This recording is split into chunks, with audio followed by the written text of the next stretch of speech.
Would you please rise and join us in the Pledge of Allegiance to the flag of the United States, led by Alderman Young.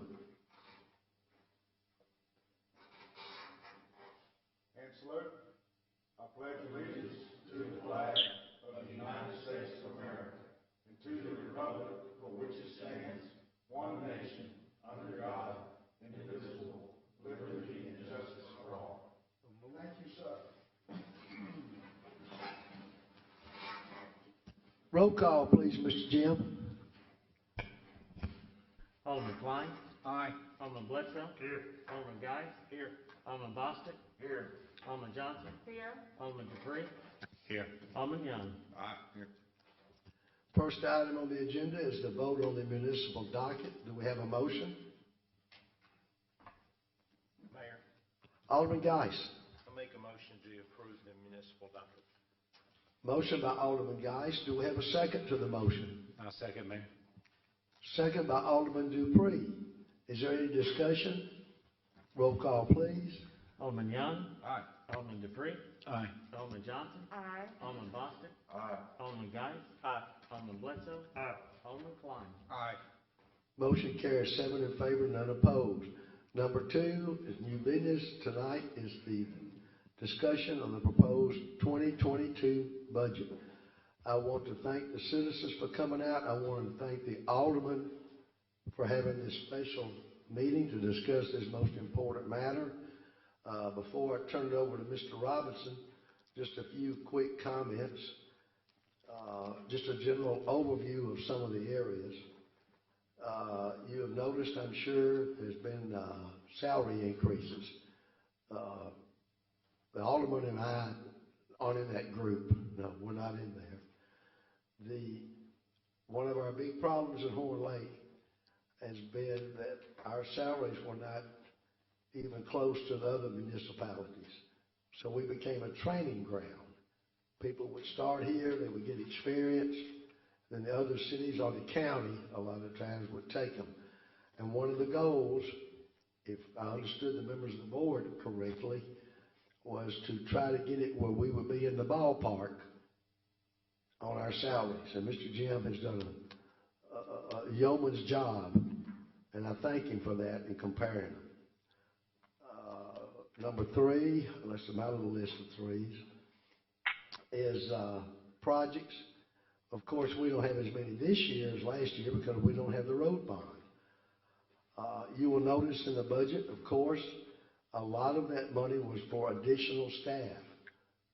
Some in the fire department, some in the code enforcement, etc.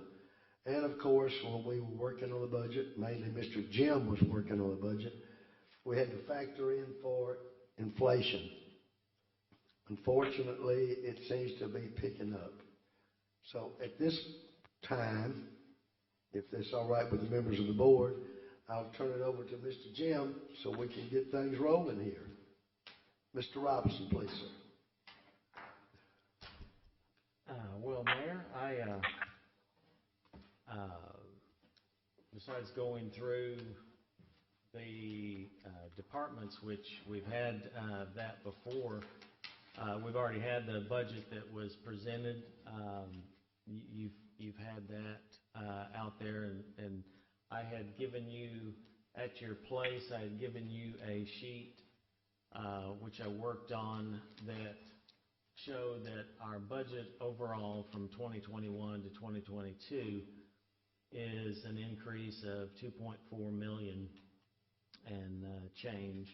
And then I broke that down by department, what the change in each department was, and then the major reasons why those departments saw that change, whether it's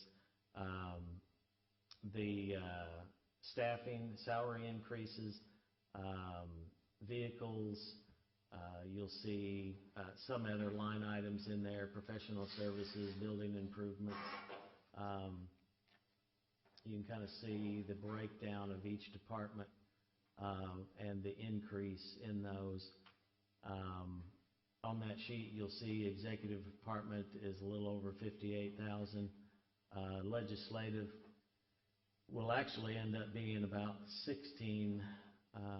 $17,000 increase, because when I first did the budget,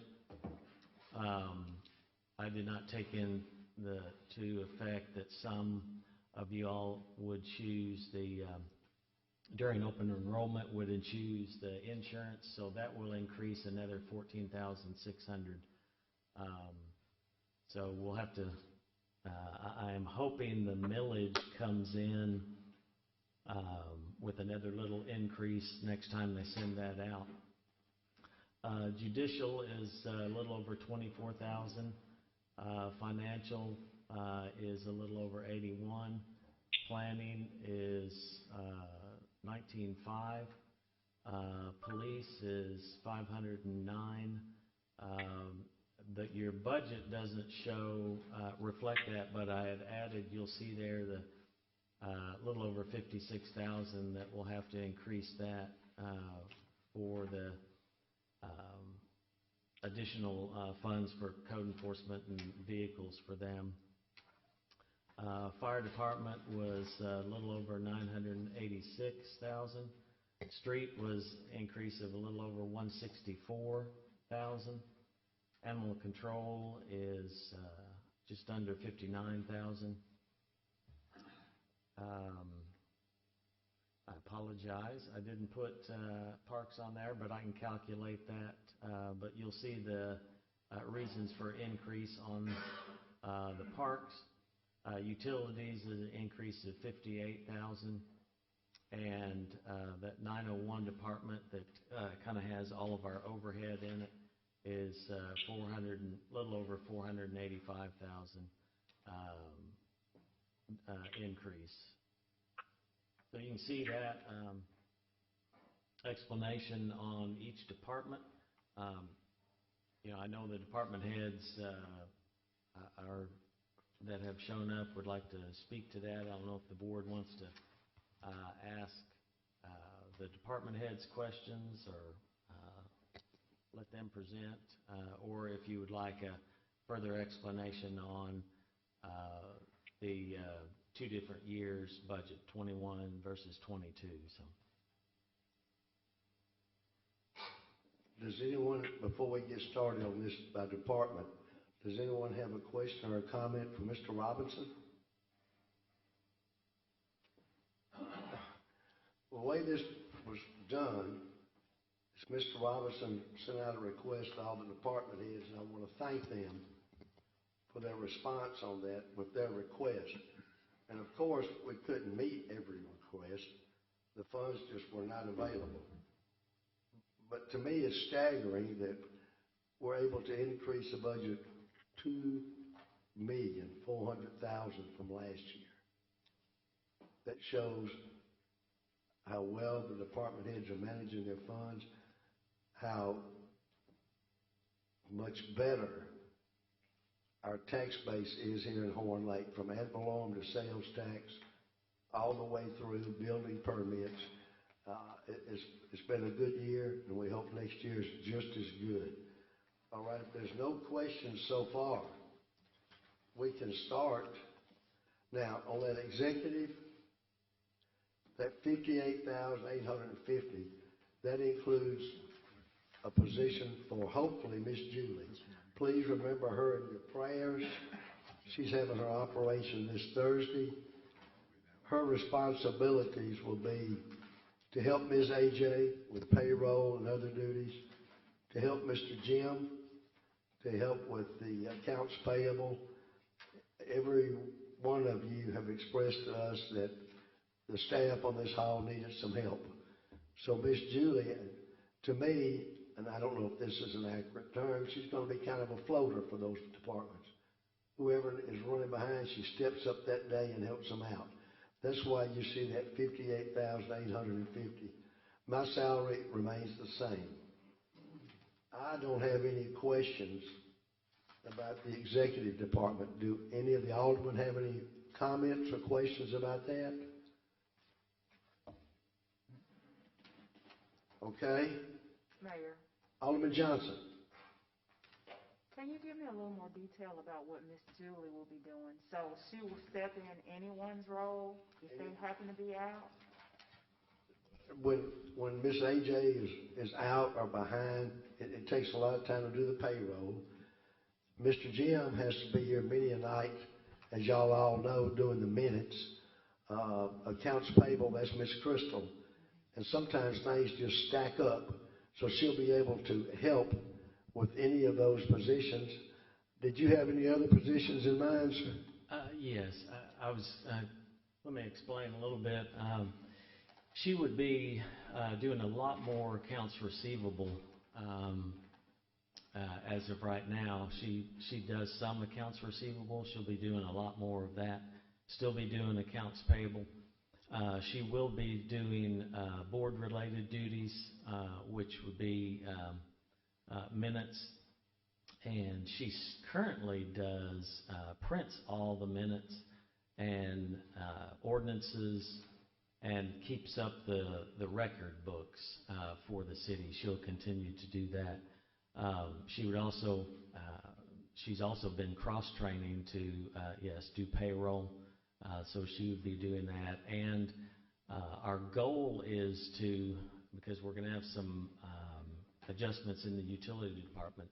Our new phone systems are great, but right now the main switchboard comes into where Miss Debbie sits in utilities. So the utilities, if somebody doesn't select one of the new choices to go straight to the department, Debbie will answer the phone if she's there, if she's not over there taking a payment. That switchboard phone would move over to the mayor's office, and Julie would be answering that phone for the city and transferring any calls to any departments. That's the way we had it many, many years ago. So answering the switchboard would not be in the utility department. It would be handled over there. So a lot of different roles to better streamline the executive office of the mayor, and hopefully get Julie trained on the new software, which you all approved months ago for the meeting management system. This software will put together our agendas as submitted from department heads, and it will also help in the minute-taking process. So she'll be learning that new software and managing that for the city. Did that answer? Okay. Thank you. Yes, ma'am. Mayor, I have a question. Alderman Geis. Is this a $58,000 pay increase for that employee, or what does that mean? It's saying, No, that's the whole department. Okay, that's the total. Yeah, that salary is $39,500. It's you also have these sheets at your table, which shows each department and the proposed salary line. But it's a $39,500. I was just making sure if I was reading that correctly or not. Yes. Yeah, that 58.8 is the total expenses, because wherever they're in every department, when their salary increases, that's the increase of the PERS, which is 17.4%. We have to add that. And then FICA, hopefully medical, I don't think is going to go up, but the FICA goes up with that. Workman comp typically goes up with that. But the biggest thing is PERS. Any increases adds another 17.4%.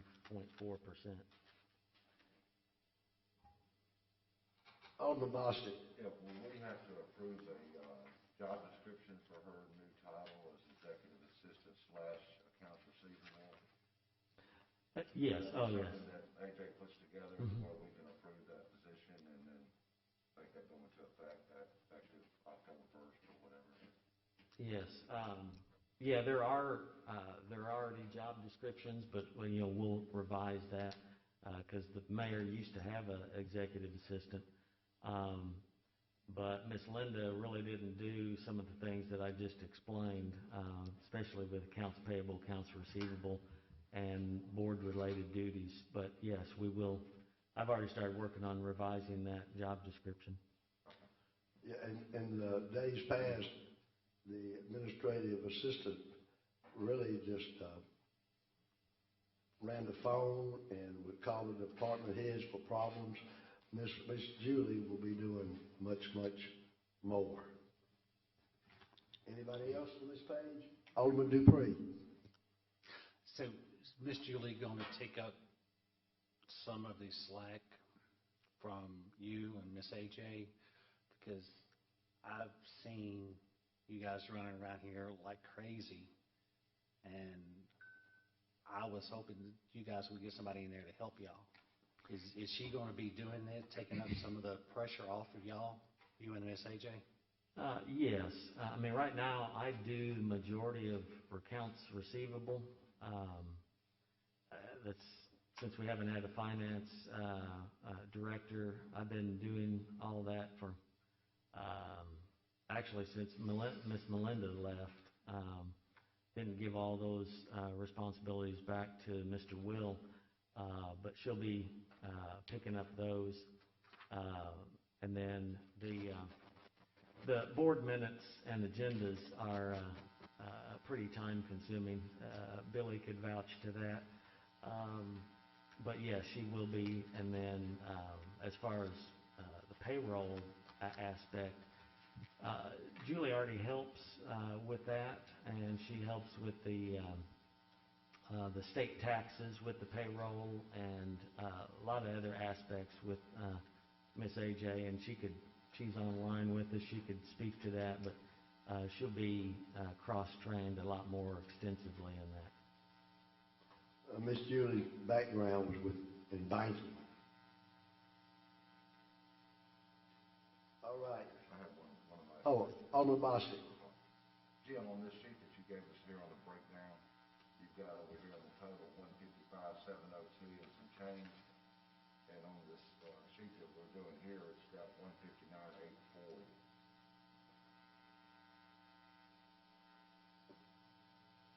Yeah, I might have to check all my formulas with so many things going at the same time. That's a $4,000 difference.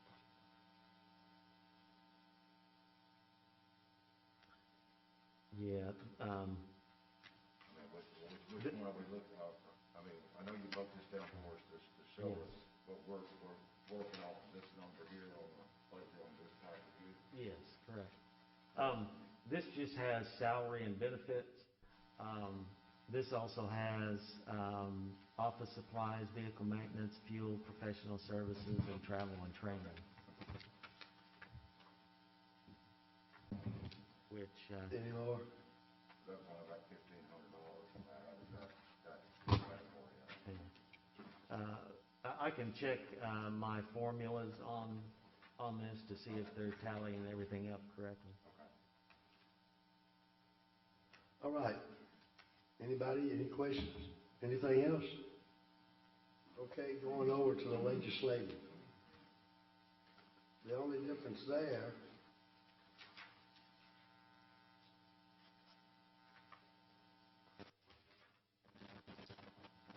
was professional services, wasn't it, Mr. Jim?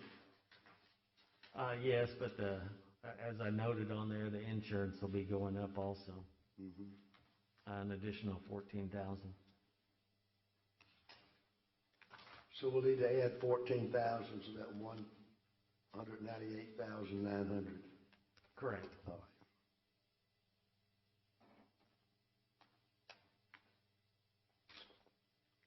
$14,643, Mr. Jim? Yes, sir. All right.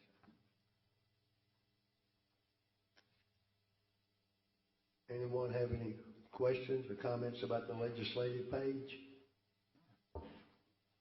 All right. Judicial.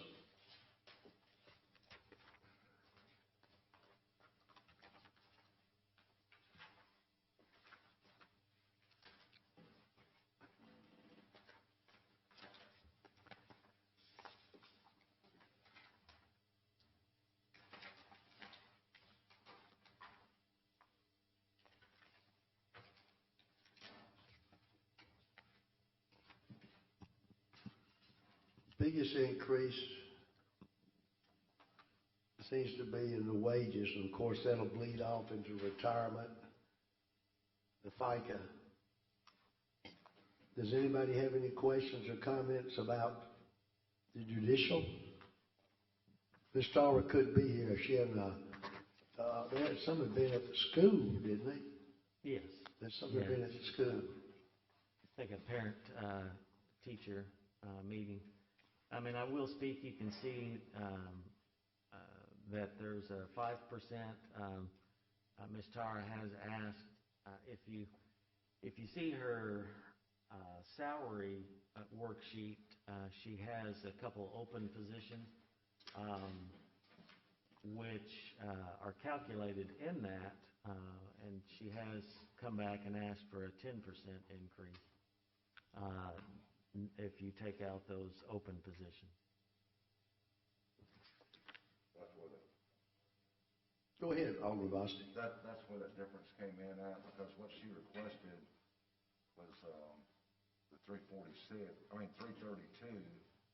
and what you have down here is 13,500 more than what she requested. Yeah, because I'm not sure how she came up with the figures, but when she put in for the 5%, and looking at the DeSoto County salary scale that we looked at, that does bring her in, her and her staff in at comparable across DeSoto County at that 5%. But when I figured it up, it came up a little more, so I went ahead and bumped that up. She came back since then, and if you look at those two open positions, they don't fill those. She was requesting to go to 10%, which I apologize, I don't have those figures for you. That does not represent the 10%. Excuse me, you say she's got two open positions. She intends to fill one, doesn't she? Yeah, she has a part-time and a full-time, you can see on that salary spreadsheet. Right. So, Mayor, I have a question. Alderman Geis. So she's requesting not to fill those positions and take that funding and put toward the 10% raises? I would assume, I can't speak for her, I wish she were here, but... Can we call her? She's in a meeting with her at the school. And I'm not for sure exactly, because I didn't do those figures, what a 10% increase would be. But actually, you'll see that that part-time open position was not figured in there. It's just the other deputy clerk position right there in the middle. But that part-time, those figures were not in there.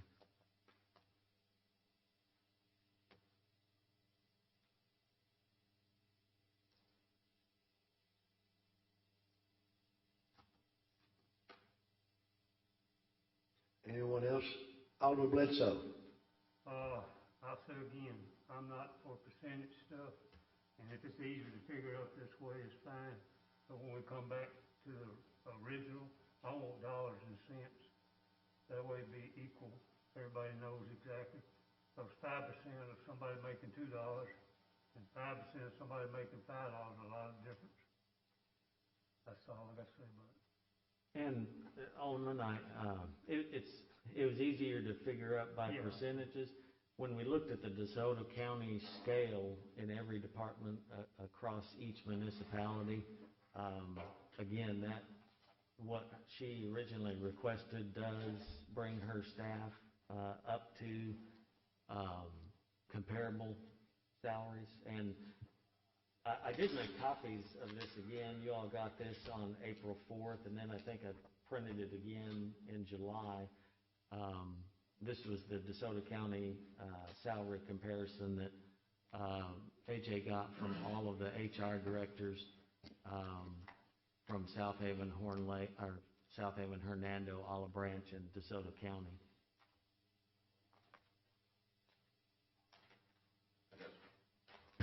Alderman Boston. I guess the confusion comes in that there's a lot of numbers here on that top line from what we started at. What she requested was 332,500. What you gave us at last meeting was 346 with a total of 605. Then you give us today at 338 with a total of 597. It's kind of all over the place. So I'm trying to figure out what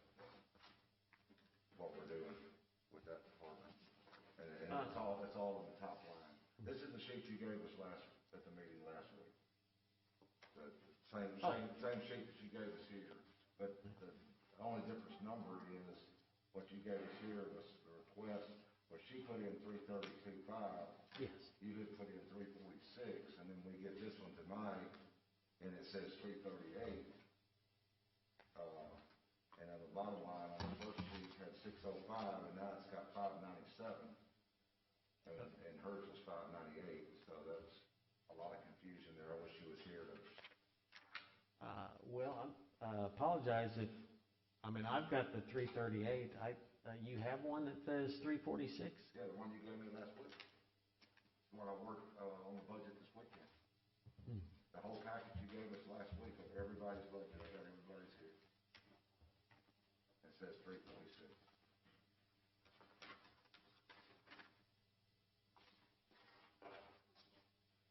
Well, I apologize. I know she sent us an email today or something. Oh, you looking Yeah, at, she did say you're looking call at her this? if we had No, I'm questions. not looking at this here. Okay. I'm looking at what you gave us last week. Okay. Okay. And you have a letter on the front of it right here. Draft 2022 budget, had everybody's information on it. I know on her salary spreadsheet, it does have 346, but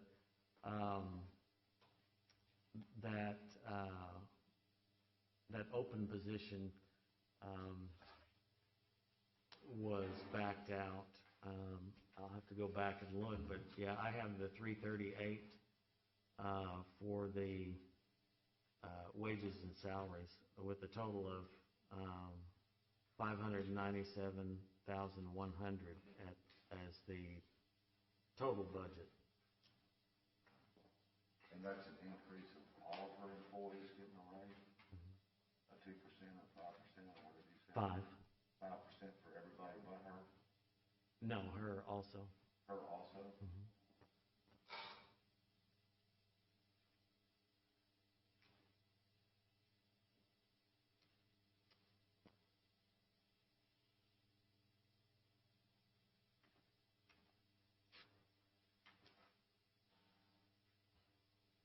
Mr. Jim, I know what Alderman Bostic is referring to as last week. Did you have to make modifications during the week with more information than what you had passed out last week to the board?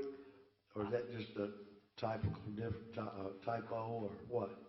I'll have to go back and look at my saved copies, but I didn't make any. I didn't make any changes to the budget. I'm not for sure. If I gave you one that says 148 or something like that, that would be a high. 348. That would be a high amount. It even exceeds what the salary spreadsheet has on there.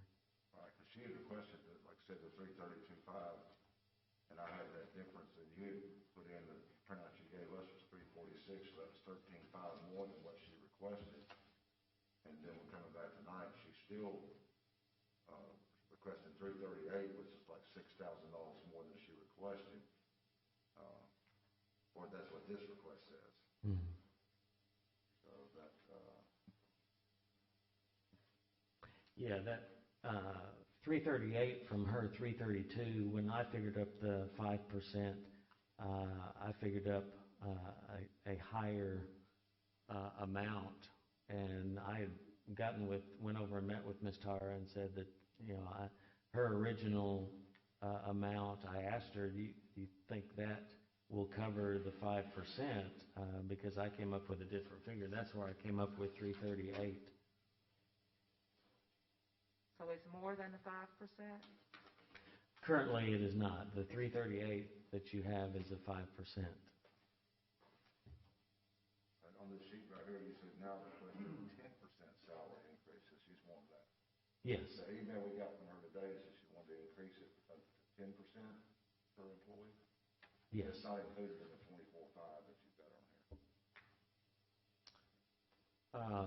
You got an email from Ms. Tara? We all got an email. Okay. But I'm saying you've got it written on here showing that now she's requested 10% salary increase. Yeah, because she asked me when I met with her. We don't have that number with the 10%. Correct.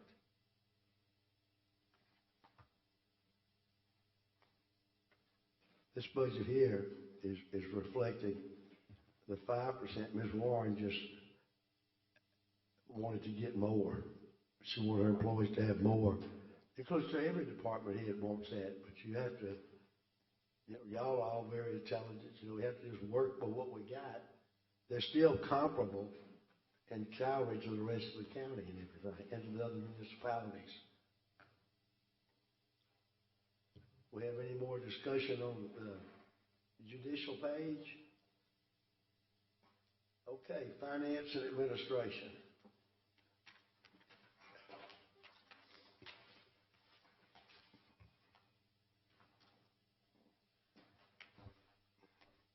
Do we have any comments or questions on this page?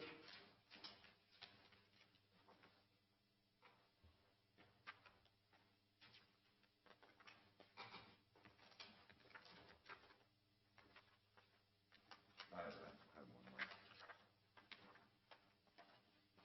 one more. Oh, Alderman Boston. Yeah, on the top line there, hold on one second. Give me 1 second.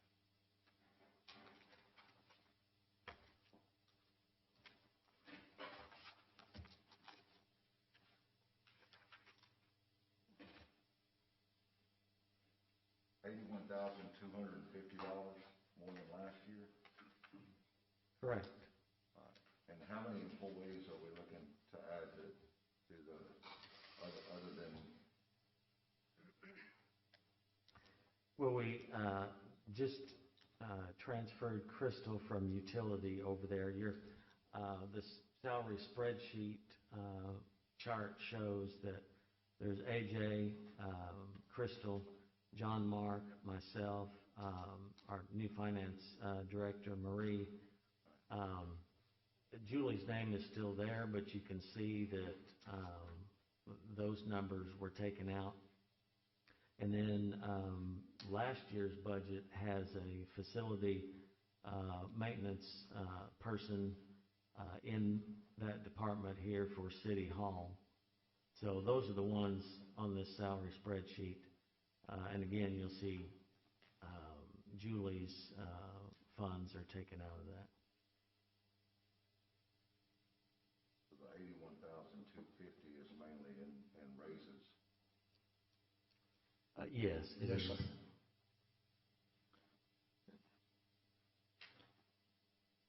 I have a question on that one. Alderman Geis. It's showing salary increases from 2% to 22%. Who's getting 2% and who's getting 22%? Well, John Mark would be getting 2%, and then mine would be the 22%. And again, I mean, based on, I was just going off the salary comparison on DeSoto County. Thank you. No. Alderman Bledsoe. Okay. Is this the one-year deal that we're gonna do for DeSoto County, that we're gonna follow? We ain't gonna do this every year, because if they go up $200,000, we can't go up $200,000. Well, if we get everybody up to the comparative level, I know Olive Branch and South Haven typically does a cost of living increase each year, which takes their staff up with the cost of living. If we do something similar to that, we will hopefully keep up with the rest of the county. Well, one problem I have with that, they make a lot more money than what we do. Are we continue gonna make this money and then try to keep up with somebody that's 3 times bigger than we are? We have had steady increases over the past 6 years, so I am hopeful that ours will continue. If the developments that are on the books actually come to fruition, our assessed value is going to continue to climb once these developments are finished and those facilities are assessed. Well, Mayor, one thing, if we got the money, I'm for it. All right, yes, sir. But I see your point. We, like Alderman Bledsoe said, we just have to go year by year. We'll have to see what the next year, we can't promise there's going to be raises like this every year. We will have to just every year come back before this honorable board, show them what the projected revenues are, and let them see what they want to give. But I appreciate Alderman pointing that out. Do we have any more questions or comments on that page? Mayor, Alderman Johnson. I have one other question. Mr. Robinson, can you tell me about the 2 to 22% again? Because there's a big extreme between 2 and 22, and I do understand what Alderman Bostic has said, you know, going more with the dollar than the percentage, because that's certainly a big stretch from 2 to 22. It is. I mean, I don't know if any of you have your salary comparison. You know, and you look at the just the city administrators across the county. They range from 140 to 122. The city clerks across the county range from 66 to 86 on city clerks. So that's what was looked at there when I met with the mayor and we went through these. We were comparing that across the county as city administrators and just the city clerks alone that are not doing dual roles ranged from anywhere from 66 to 86.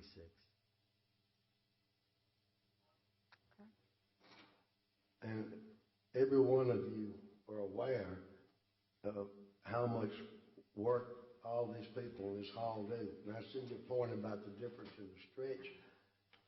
But certain jobs are worth a certain amount of money. And we have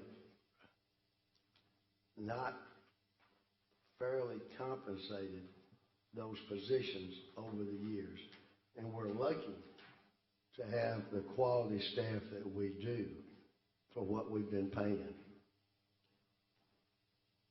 I certainly would ask this board to please consider those raises, because we certainly have well-qualified people in those positions. They've been there for years. They've trained. They've stuck it out when they didn't get much raise either.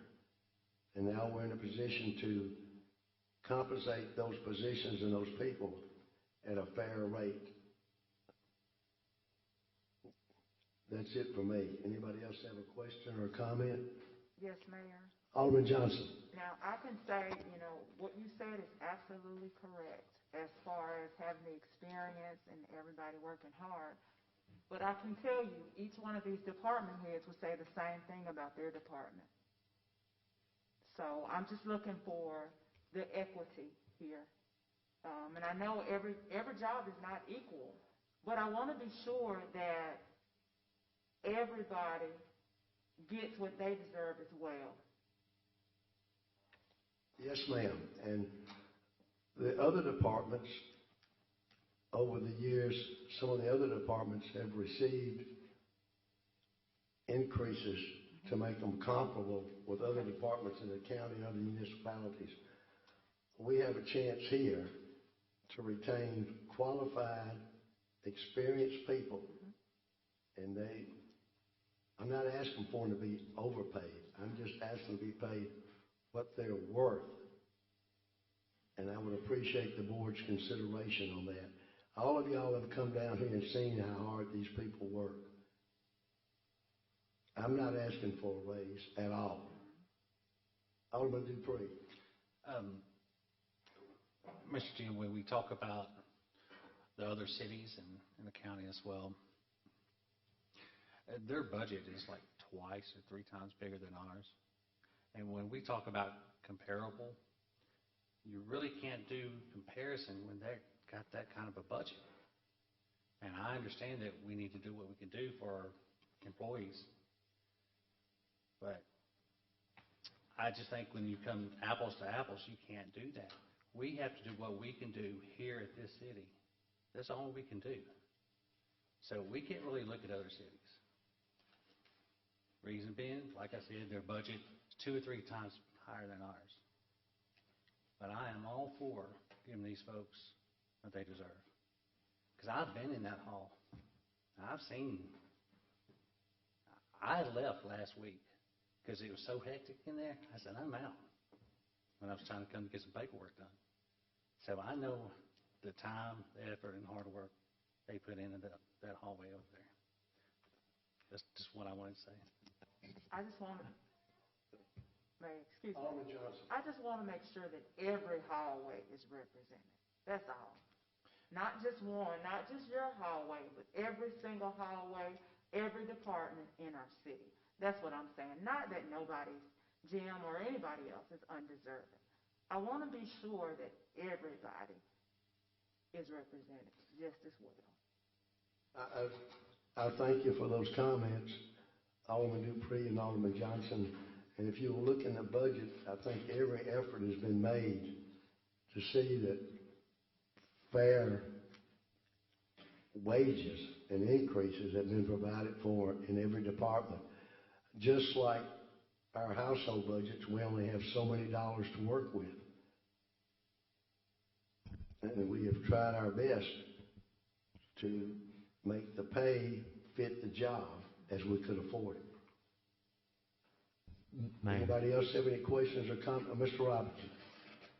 It is an uncomfortable situation for myself going through this salary comparison and trying to do that across the board.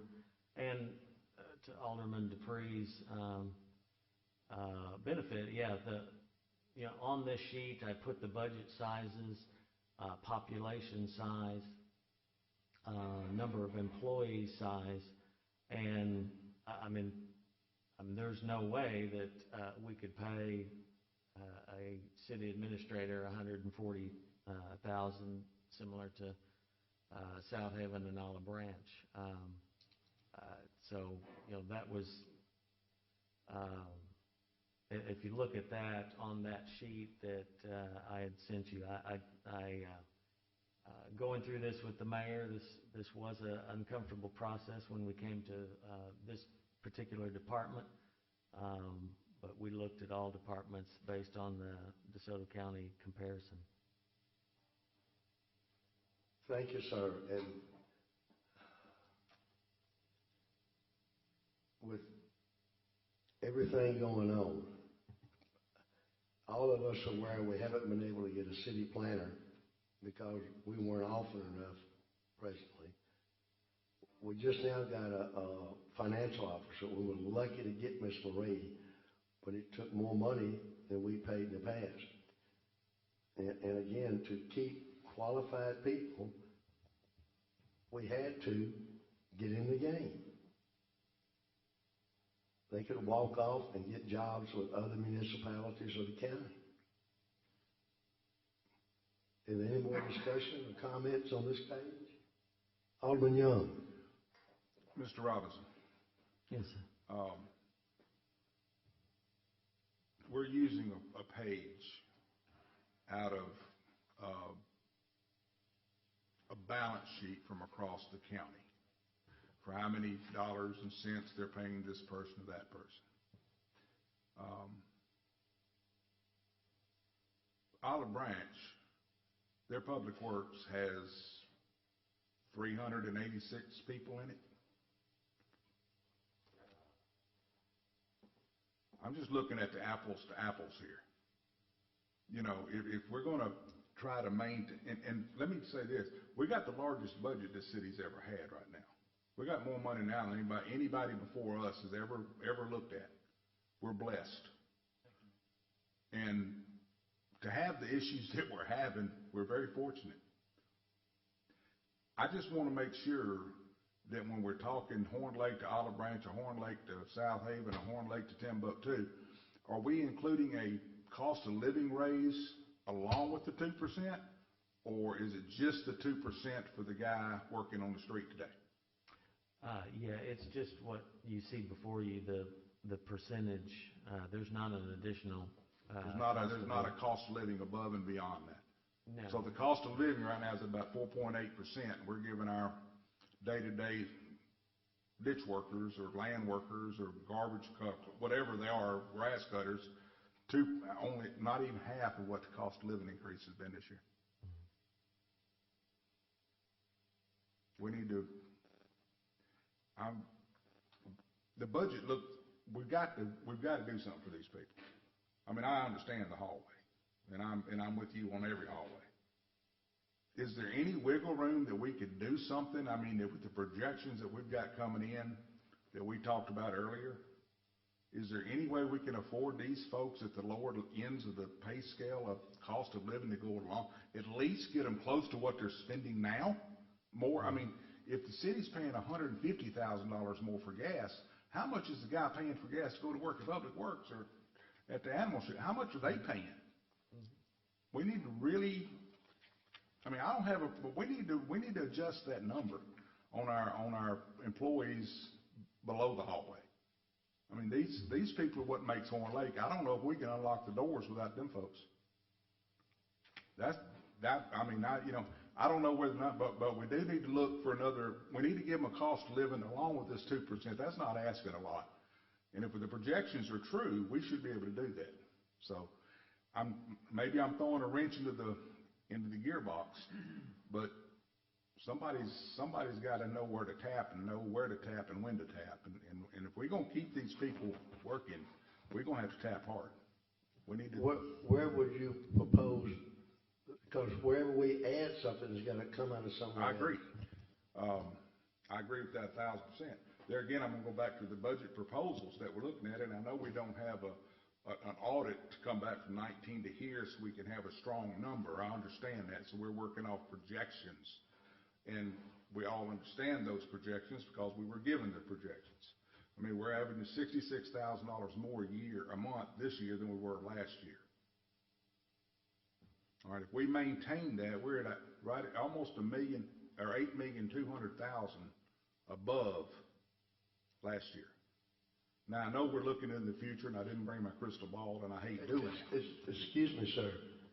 You said $8 million ahead? 800,000. I'm sorry, I said 8 million. It'd be nice to be 8 million. I would love it if it was $8 million. Well, you can make up the difference. We wouldn't be sitting here if it was $8 million. You ain't lying. I'm sorry. It was 800,000. I did misspeak.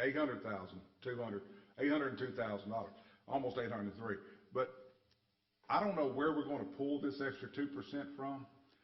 I don't want to take it from the people that are getting the 22%. But we need to take care of these people. You know, we need to. I don't know how anybody. I mean, I know there's a pay increase and it's 2%. And how does a person pay their bills on that? I'm not saying I'm not a 15-hour kind of guy. That's not me. But to sit here and think somebody's going to, with a 2% raise, when inflation is 4.68%, we got to do something. We're going to have to sharpen our pencil somewhere. I don't know where it's going to come from. That's day-to-day number. But we need to. I imagine this probably will be somewhere around another $290,000 to get to that point. Just a rough figure in my head. But we need to try to look for that money. I don't know that we'll find it tonight, but maybe we need to look at a midterm, giving another 2% in a midterm come back to this in January and give them another, whatever we gotta do. We gotta take care of those folks that don't work in this building. And some of them do work in this building. But those are the bread and butter of Horn Lake. That's our bread and butter. Mr. Robinson, just using street laborers as an example, their increase was more than 2%, wasn't it?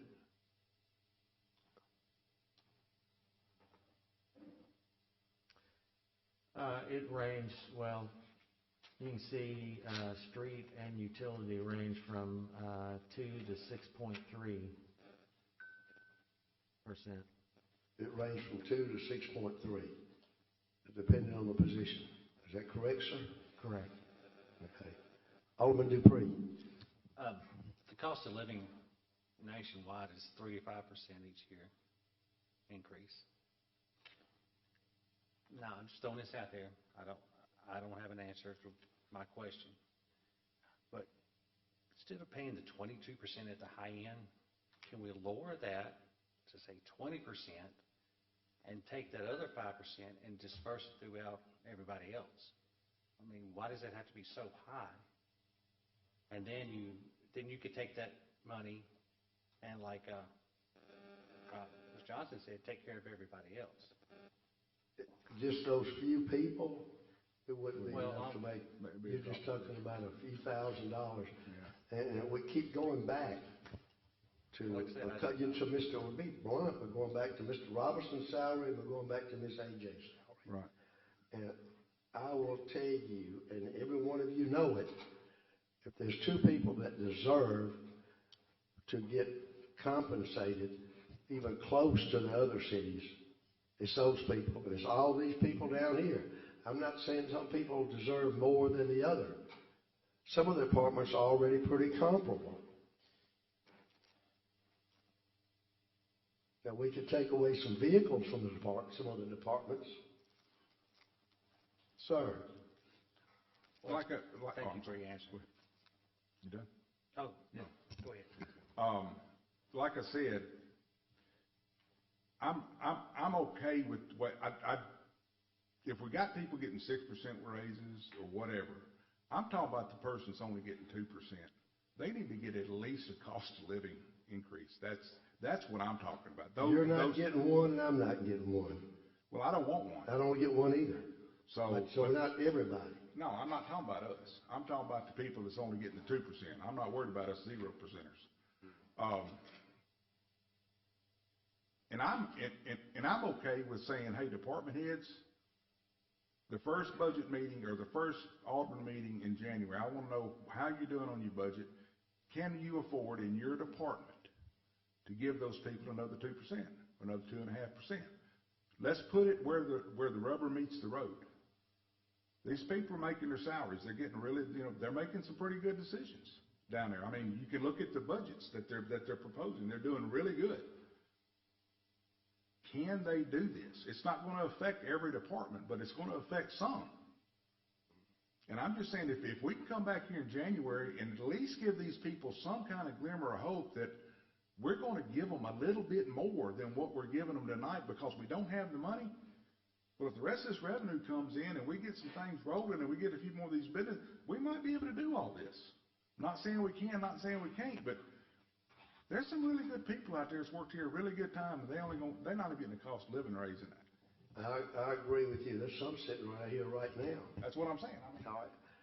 But what I'm saying is, and I think you and I are on the same page on this, is that the bottom line in each department, those department heads can make adjustments during the year. If they see that they're heavy, got a lot of extra money in one line, they can come before this honorable board and say, we would like to transfer these funds over to wages and salaries. But am I on the right page, what you're saying? You're there. All right. Thank you, sir. Very, very good point. Thank you, sir. One more thing. Yes, sir. It can even trickle down a little further than that. I mean, these people that are working in these departments, if they know that we don't waste a gallon of oil or a gallon of gas, that's going to cut the budget. That might be where their pay raise comes from. I mean, yeah, we got to pull it from somewhere. I agree. But I'm just saying, these people, I just cannot sit here by the life of me and say, oh, you only work 2% this year when you're paying 4.68%, and God knows what it's going to be by December when they go to buy Christmas presents, what it's going to be.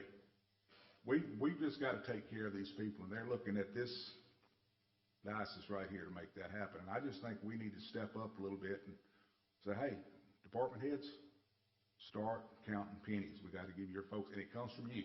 And it's not going to affect every one of them, just certain ones. Very good. Anybody else? Mayor. Alderman Boston. Yeah. It's, one thing I was doing on math here, Jim, about a year and a half ago, we had to make a decision to move you to city clerk, city administrator, / whatever. And at that time, we gave you a $10,000 raise. Is that correct? Correct. 10 or 12,000 with the stipend or whatever. By this adjustment here, we're giving you a $14,200 for the year raise. And you all, A year and a half later, yeah. I mean, you worked for 3 or 4 years for whatever it was, and then we decided we want to keep you, and let's get it rolling. We give you the 10, 12,000. Mm-hmm. It's hard, not that you're not worth it. You're probably worth $20,000 more, but for me to pencil in $14,200 and to pencil in an IT guy that's only been with us a short time, a $5,000 a year raise, you know, that's kind of difficult when stuff that Alderman Young was talking about, the guys that they're out here making the city happen. I know that y'all are too in a different way, and putting all this stuff and helping it and paying the bills and all that.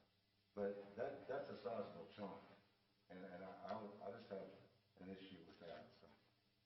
I mean, it is, and like I said, it's a very uncomfortable position when the mayor and I were looking at these salaries across the board.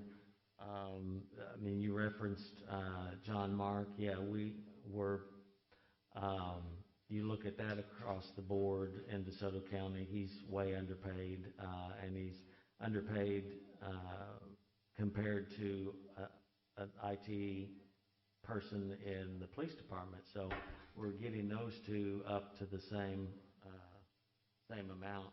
Well, it kind of goes back to what Alderman Busso said. You start doing the percentages like that, you're at 22, he's at 10, and the guy cutting the grass is at 2. Mm-hmm. You know, it just, and last year when we sat down and did this budget, we said, everybody's getting X, and we closed the door. Everybody got $100 a month, whatever it was, whatever percentage. We didn't care about the percentage. We decided we're going to do money. And it made a whole lot more sense for everybody. That way everybody felt like everybody's getting $100. If we're going to give everybody $500 a year, give them $500. Whatever we do, $1,200. I don't know.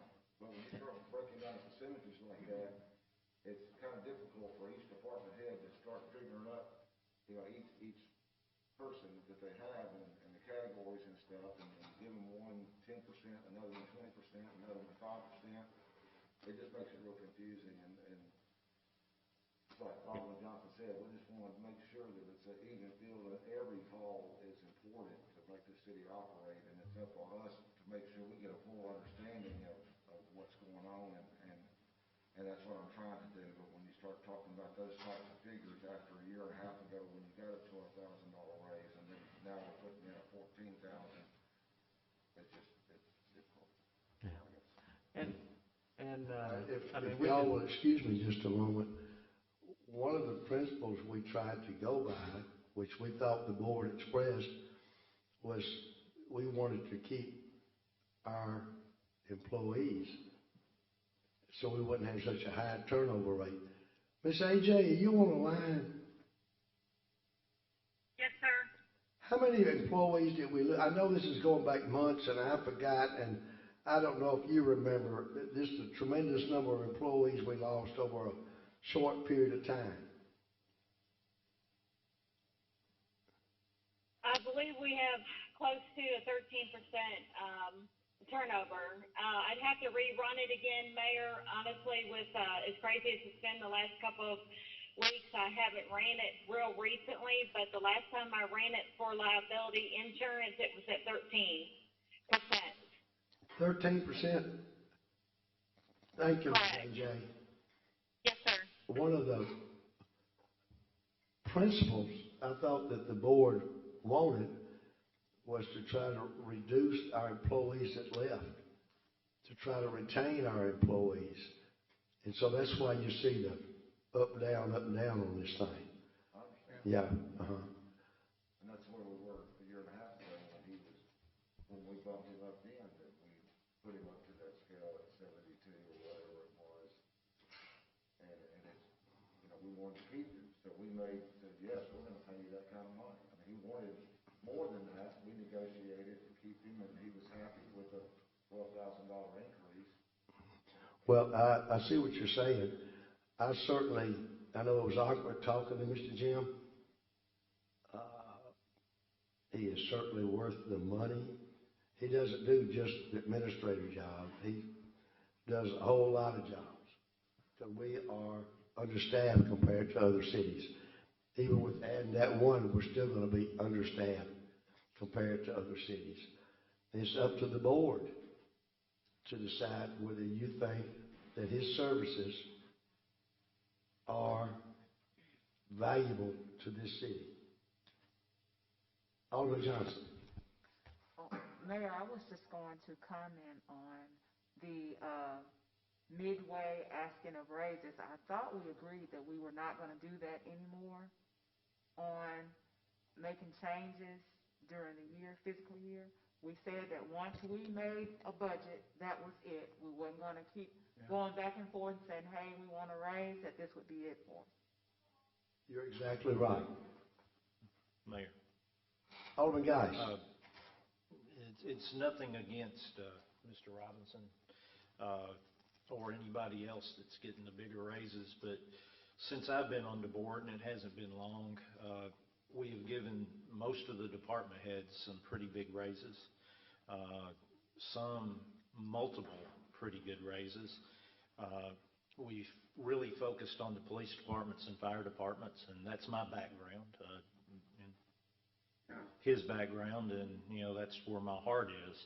But everybody else, for the most part, has received, okay, all these people are getting this big raise, the police and fire are getting these big raises because we're losing them, and then everybody else gets a cost of living or a 2% or a 4%.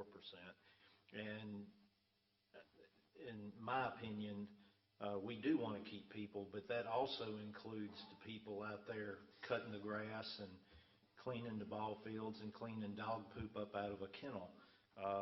We have people, even with these raises, making $13 and something an hour. I'm just like he said, I'm not a $15 an hour guy that I think everybody needs to make $15 an hour and be able to support their family cooking a hamburger part-time at McDonald's. But here, these are supposed to be careers that people come to. We want them to stay for 25 years now, is what it is, minimum.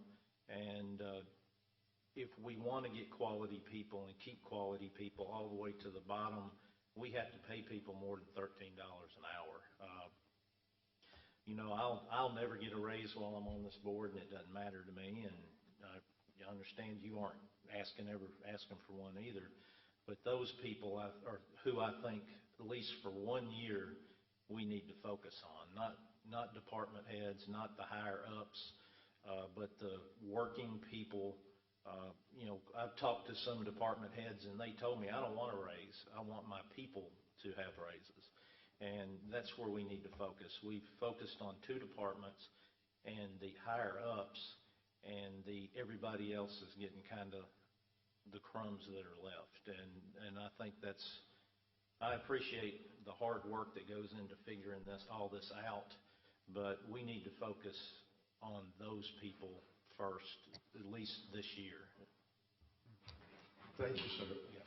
If I may ask, which department head said they didn't want to raise? Animal control was one. Animal? He didn't ask for one. And Mr. Gary. Okay. Thank you. That's definitely their right to ask for one, but they didn't. And a lot of department heads, I think if you talk to them, if they are getting a raise here, would say if I could get more for my people, they probably would do it. Okay. Any more comments on this page? Questions? Okay. What's the next one?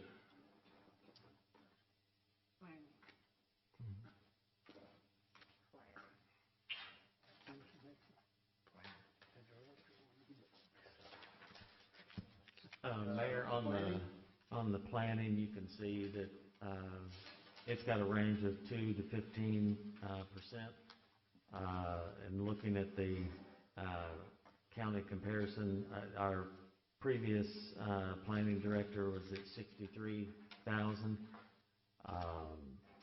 On that salary worksheet, we've got that at 75. I will say that down at MML, I went to a planning module and talked to some planning folks in the state. I also caught Chip Johnson, Mayor Johnson, off to the side and kind of asked him, they're looking for a planning director, what they are looking at, and that particular salary. I know it's a larger increase, but it would still be under what everybody in the county and Hernando would be offering for a planning director.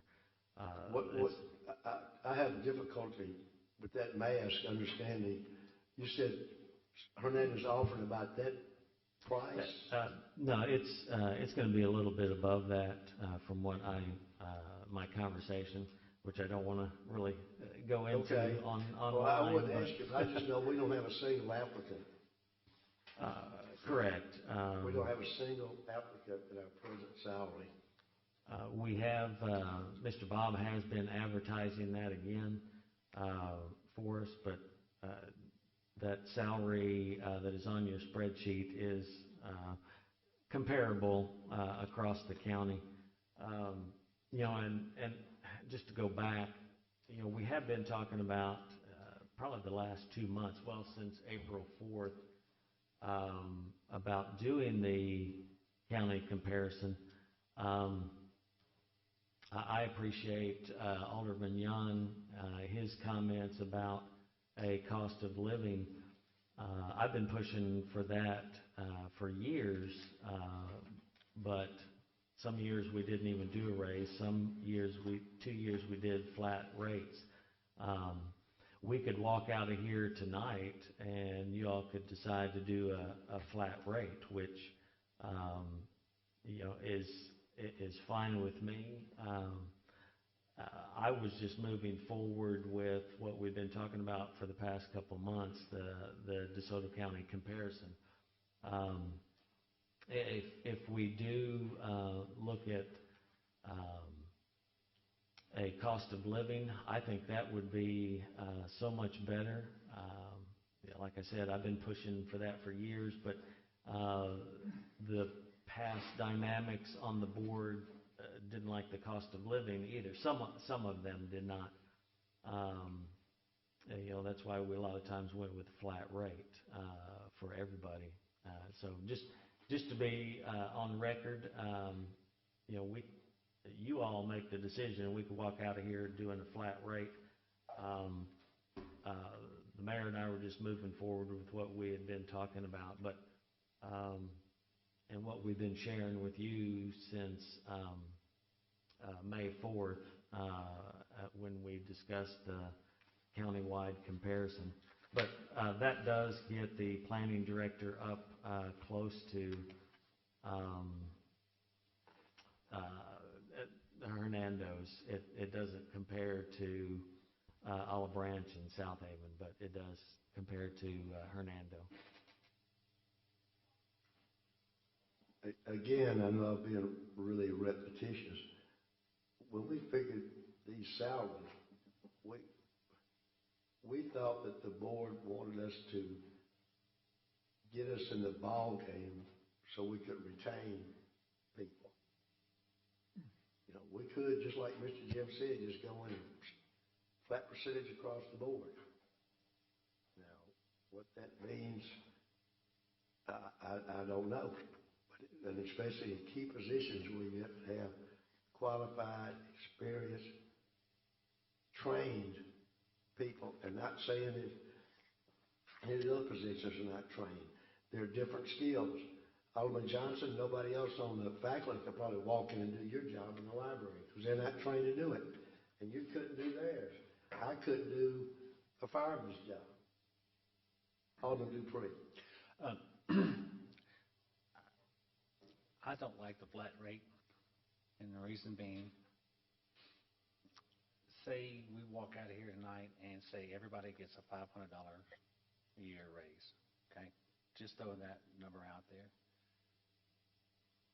That might be a 2% to one person and a 70% to somebody else. That's not fair.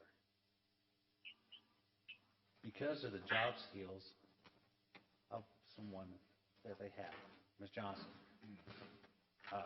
everybody in here has got some specific skills that they deserve to be paid.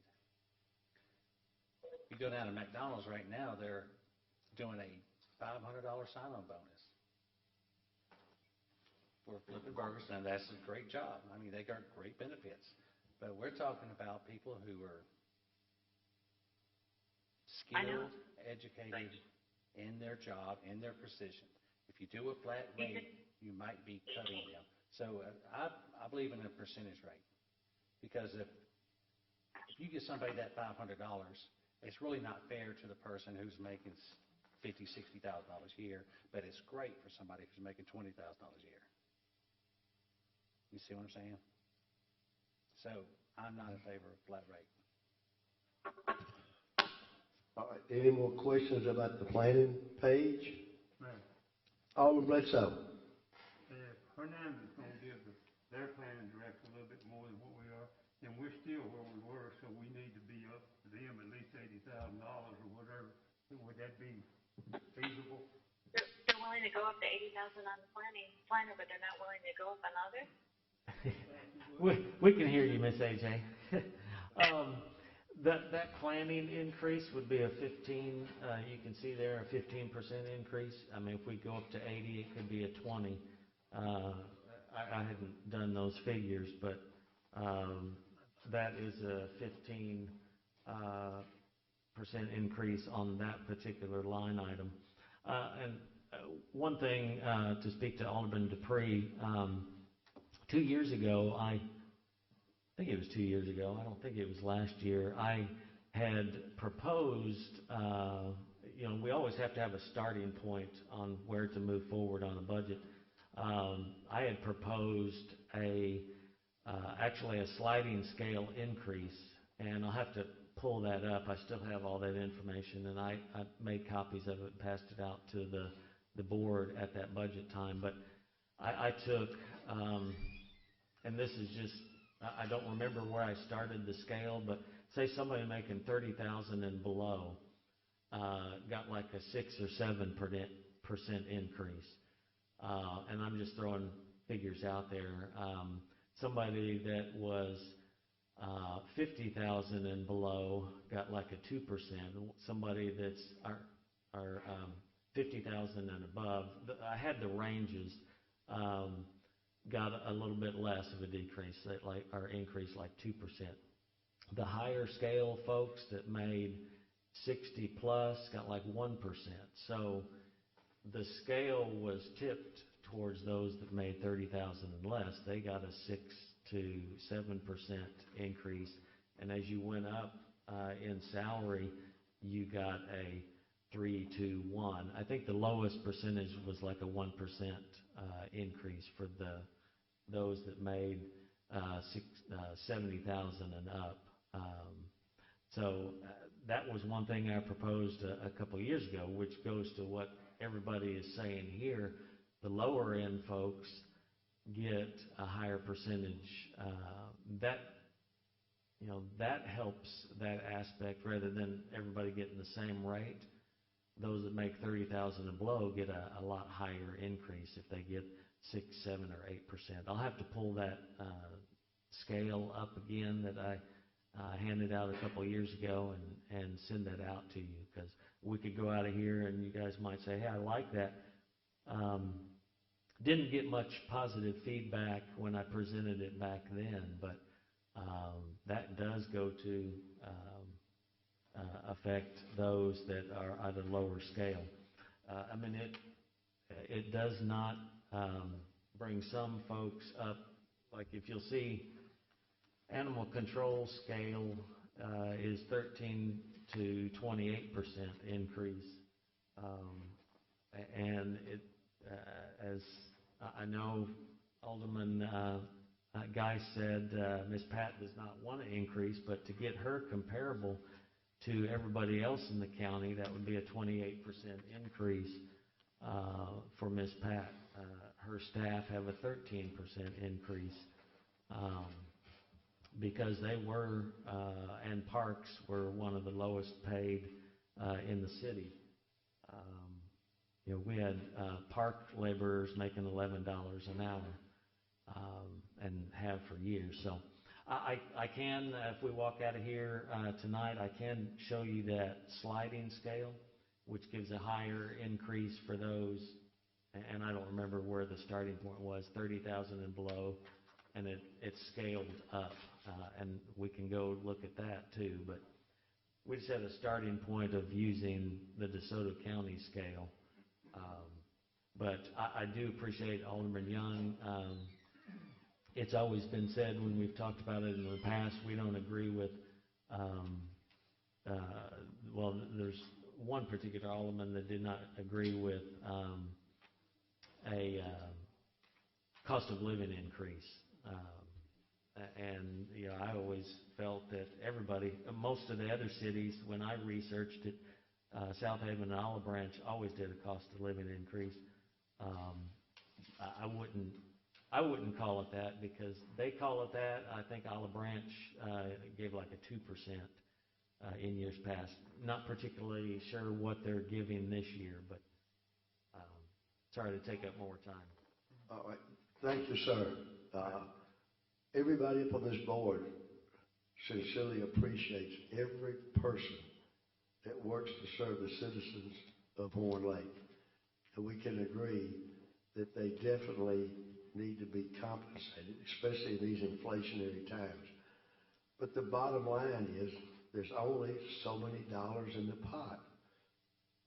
And you have to take out, you know, the essentials first for roads, fire department, fire equipment, police equipment, public works equipment. Every department has to have equipment.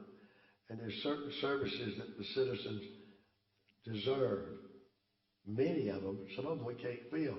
They need the roads, they need safe communities, parks department. And then you have to worry about the salary pot. But there's only so many dollars that can be stretched. And it seems like that and I'm going to accept this because Mr. Jim just was nice enough to try to take the blame. I misread the intentions of the board. I thought one of the goals in this was to retain our workers. But anyway, are there any more questions about planning department? Mayor, Alderman Bledsoe. I won't finish my thing about the director. I don't want to be at the bottom of the barrel when we start. How long have we been without a planning director? Several months. And apparently nobody's biting at what we got out there. So I think since I've been here, and I've said this more than once, we've had about 16 planning directors. Yeah. And I think if we was paying them a little bit, they might stay. I don't know. Jackie might become a planning director. But that's my thing. And if we do this thing like Jim's talking, I don't think anybody ought to get less than 2%, because when you go to the grocery store, it's 4% automatically when you try to buy a sack full of groceries. We found out the other night. Yep. So that's all I got to say.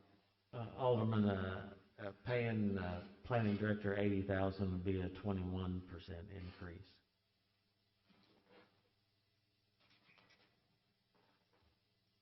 Okay, there's no more questions about that. Let's go to the police. Mayor, Alderman Dupree. if I may go back just a little Yes, bit. What Alderman Young was talking about earlier was maybe giving a midterm raise. Well, what he was saying was not giving giving people more money out of the budget, but out of their internal budget. So it's not really more money that they're getting from the city, it's from their budget. So I don't think that's a problem. If they can cut where they can cut and give it to their employees, that's a good idea. But it's not coming out of our budget here, it's coming out from theirs. Does that make sense? Yes, sir. All right, because I don't think everybody got that point earlier. Yes, sir. Anyone else have any questions, comments? Okay, moving on to the police.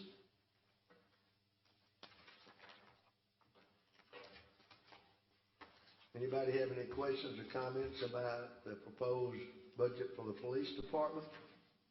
Mayor, Alderman Geis. how many code enforcement officers are you talking about adding? I was glad we're to this point because hopefully now the department heads can speak to this. But Chief was looking at 2, I believe, code enforcement. Were there any requests for police officers? There was, and that was in your packet. Yes, sir. All of the requests from the police department had request 1, 2, and 3. That went out earlier. I think, and Chief could speak to this better. Request 1 was just picking up.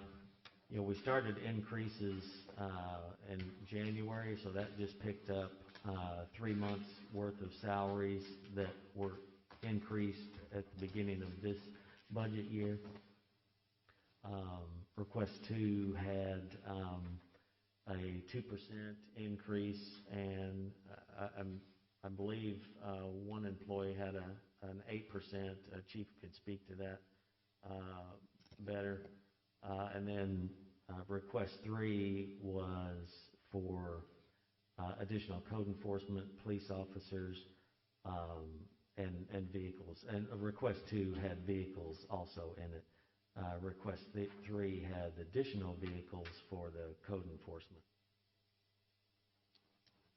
So you're talking about 2 code enforcers and 3 additional. Chief could speak to that. 3 additional. Chief. Additional, Policemen. that's correct. So 5 total. That's correct. Okay. Thank you.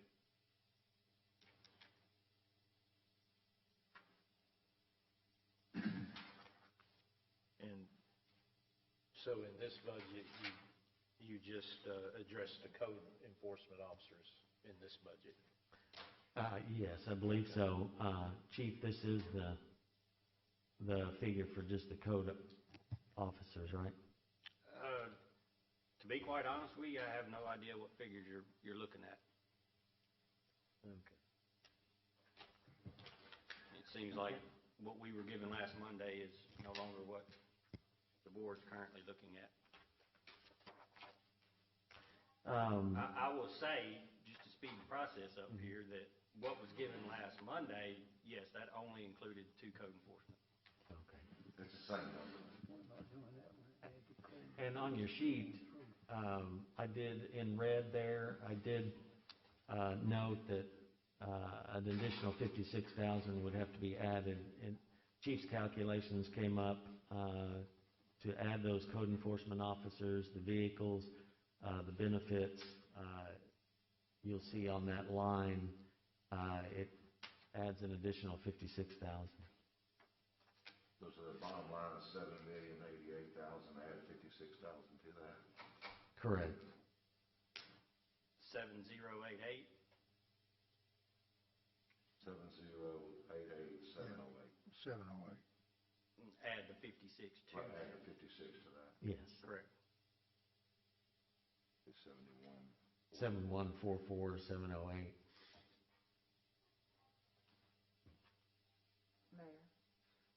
Alderman Johnson. Mr. Jim, did you take either one of his budget requests, or did you just take from each one? And how did you come up with his total?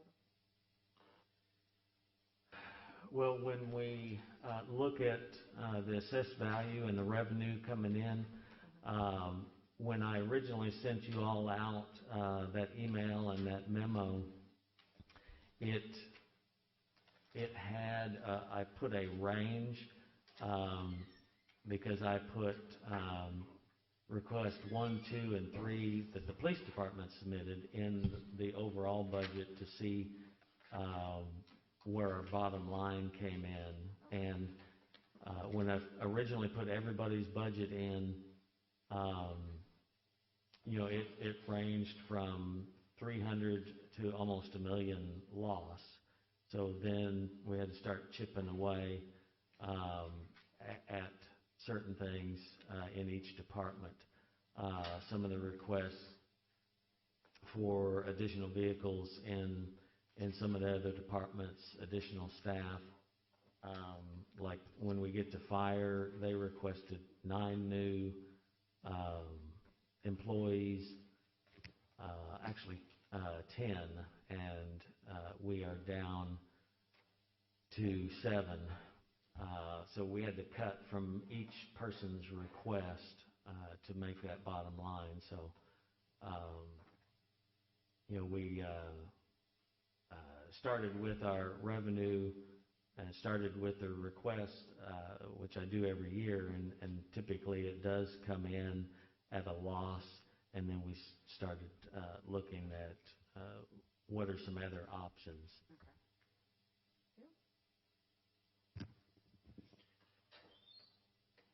Any more questions or comments about the police budget? Yes, sir. Alderman Dupree. So, 2 code enforcement officers, is that going to be enough? That's 2 more than 4. Okay. All right, so I thought, Chief, if you may, I thought we had openings now for 6 more officers. Is that not right? Yes, and what I'm currently budgeted for 55 certified police officers. And how many we have? Right now, I'm sitting on 48. So, but like this year alone, since October of 2020, we've hired 7 people. So hopefully that trend continues. And the further we get away from last summer, I think that it will continue.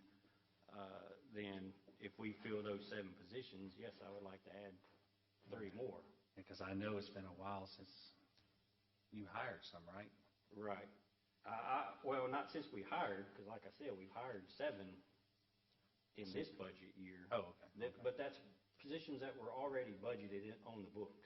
Right, gotcha. So I was just wondering, why can't we get, it's been almost a year. I'm just asking, because I don't know. Why haven't we built those positions all the way up? We haven't filled them all the way up because going back a number of years, we got so far behind that we've never gotten caught up. I don't know if y'all were provided the letter that I had turned in with my budget request, but I did a 5-year analysis on turnover in the police department in preparation for that budget and anticipating of trying to make the argument for a 2% pay raise in the department. And that analysis you can look at, since July 1 of 2016, we lost 42 police officers, full-time police officers, but we've hired 40. So that's only a net loss of 2. Gotcha. The problem is that July 1 of 2016, we were already so far down that we've never been able to get caught back up, because you're going to lose people in law enforcement every year. I mean, you've been in the business, you know, Alderman Geis can attest to it. You're going to lose people. That's sure. To me, the secret to success is to retain the people you got in order to add to that number. And the only way to do that is... That's the issue that we've run into in the past in this, and I say in the past, I'm talking over my 22-plus years here, is we've had a hard time in the city of Horn Lake retaining our people. And Why it is ain't that? just police. Why is that? Typically, it's because when our pay isn't There you go. comparable to what the other cities in the county are paying, they're gonna go where the money's at. That's why we need we need some police officers. Whatever we can do to help the chief would be great. I know what Chief is referring to. I think the climate last summer for people that don't want to be police officers gave him a very difficult situation in trying to recruit more people to his department. Do you have any at the academy at the present time, Chief? Yes, sir, I have 4 that's in there right now. All right, sir. But I will say too, I got one that's retiring next month. He'll be retiring. I got another one that's probably be retiring before the end of the year, which is a good thing. You know, they've done their time and they're retiring. You know, but that's why I say we're always going to lose people. We just don't need to be where we are today 5 years from now, which is where we're so far down that we're constantly treading water, trying to keep our head above water, fighting to try to get out of the water. And that's where we've been at least since 2016, is constantly fighting, trying to get above water. We ain't gotten there yet. Chief and I don't agree with a whole lot of things, but I appreciate we agree on the one about having to retain people.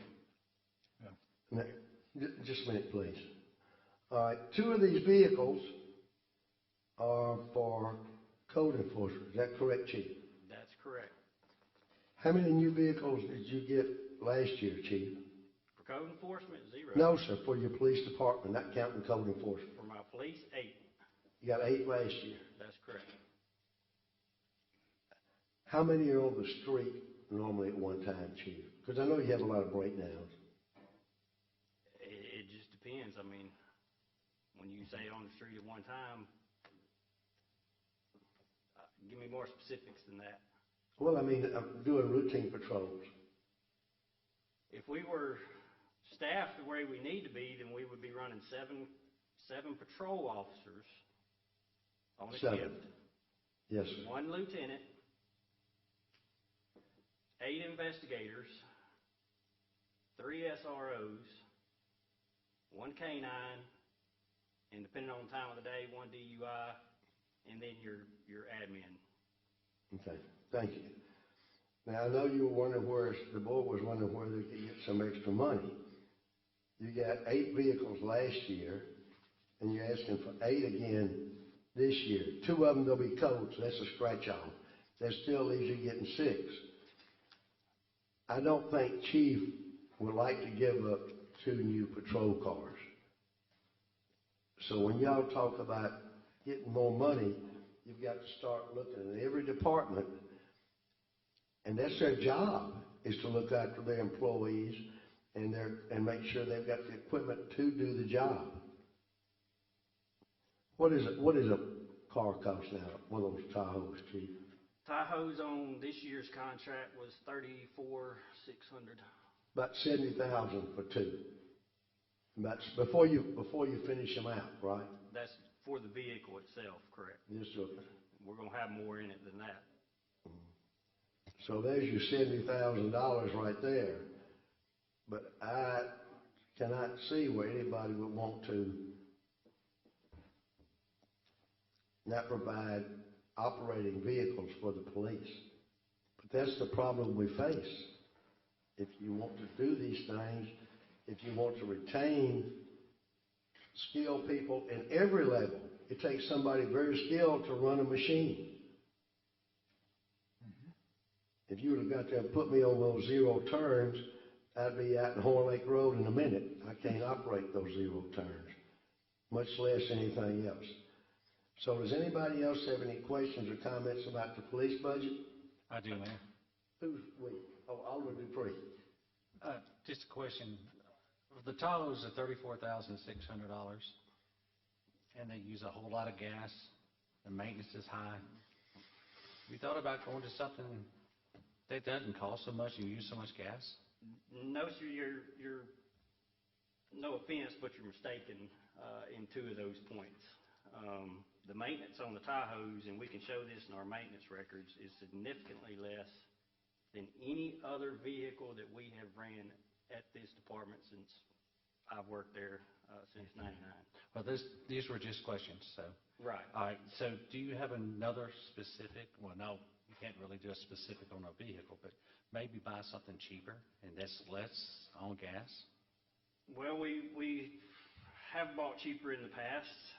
There was 2 years, 2011, 2012, when they stopped making the Crown Vics, which I would say is by far was the best police vehicle I made. agree. We went to Dodge Chargers, which year over year is historically the cheapest vehicle on state contract. But there's a reason that it's the cheapest vehicle on state contract. Out of the ones that we had bought in 2011 and 2012, when we finally decommissioned those and took them out of service, 2 of them, we had spent more money in maintenance over the life of that vehicle that we had it in service than what we paid for the vehicle. All right, that was 2011 and 12. The county, I spoke with the county. They use Dodge Chargers as well and Crown Tauruses. As of today, their maintenance cost is very low on the Dodge Chargers. Now, back in the old days, yes, I had a Dodge Charger. I loved it. It didn't break down at all until somebody ran into me. But today's Dodge Chargers are different from back in 11 and 12. The county runs them 24/7. The 4 Tauruses, they run 24/7. They cost how much? I don't know how much they cost, but it's got to be less than $34,000. And with them having V6s over the year, gallon per gas, or price of gas, is keep going up. Why can't we cut the cost of a V8, go back to a V6 in the small city that we have? We don't really have a pursuit policy that you have to chase somebody. I'm just throwing this out there. I don't have an answer, but I don't understand the cost. The Tahoes that we purchased do have V6s in them. We don't get a V8. Okay. And the cost of the fuel, they're right in line with any other vehicle. I will say that in 2020, we did order a hybrid, a Ford Explorer hybrid to test because it was said to save a lot of money in gas. Well, I will unfortunately say that it's been at Landers Ford for about 2 months, and they're telling us that it's going to be 6 months before they can even look at it. I understand about those hybrids. Because it has some issues. So fortunately, we only bought one of those to test out and didn't buy a whole fleet of them. But, you know, we have went with the Dodge Chargers. Just to answer your question, we went with, not the Dodge Chargers, but the Tahoes, because mechanically they hold up better than anything else that we've had since they stopped making the Crown Vics. I mean, if you look at our line, you see a number of Crown Vics still out there.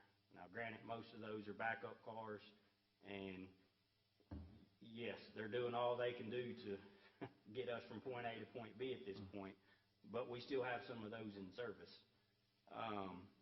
But the Tahoe's comparable to the Crown Vic has been by far the most economical when it comes to maintenance out of any other vehicle that we purchased. You know, we did get some, not by choice, but by necessity, we did get some Dodge Durangos last year because they didn't have the Tahoes on state contract.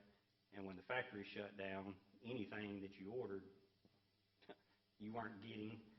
So we happened to find those on a lot somewhere that somebody didn't pick up. So we'll see how they perform side by side compared to the Tahoes.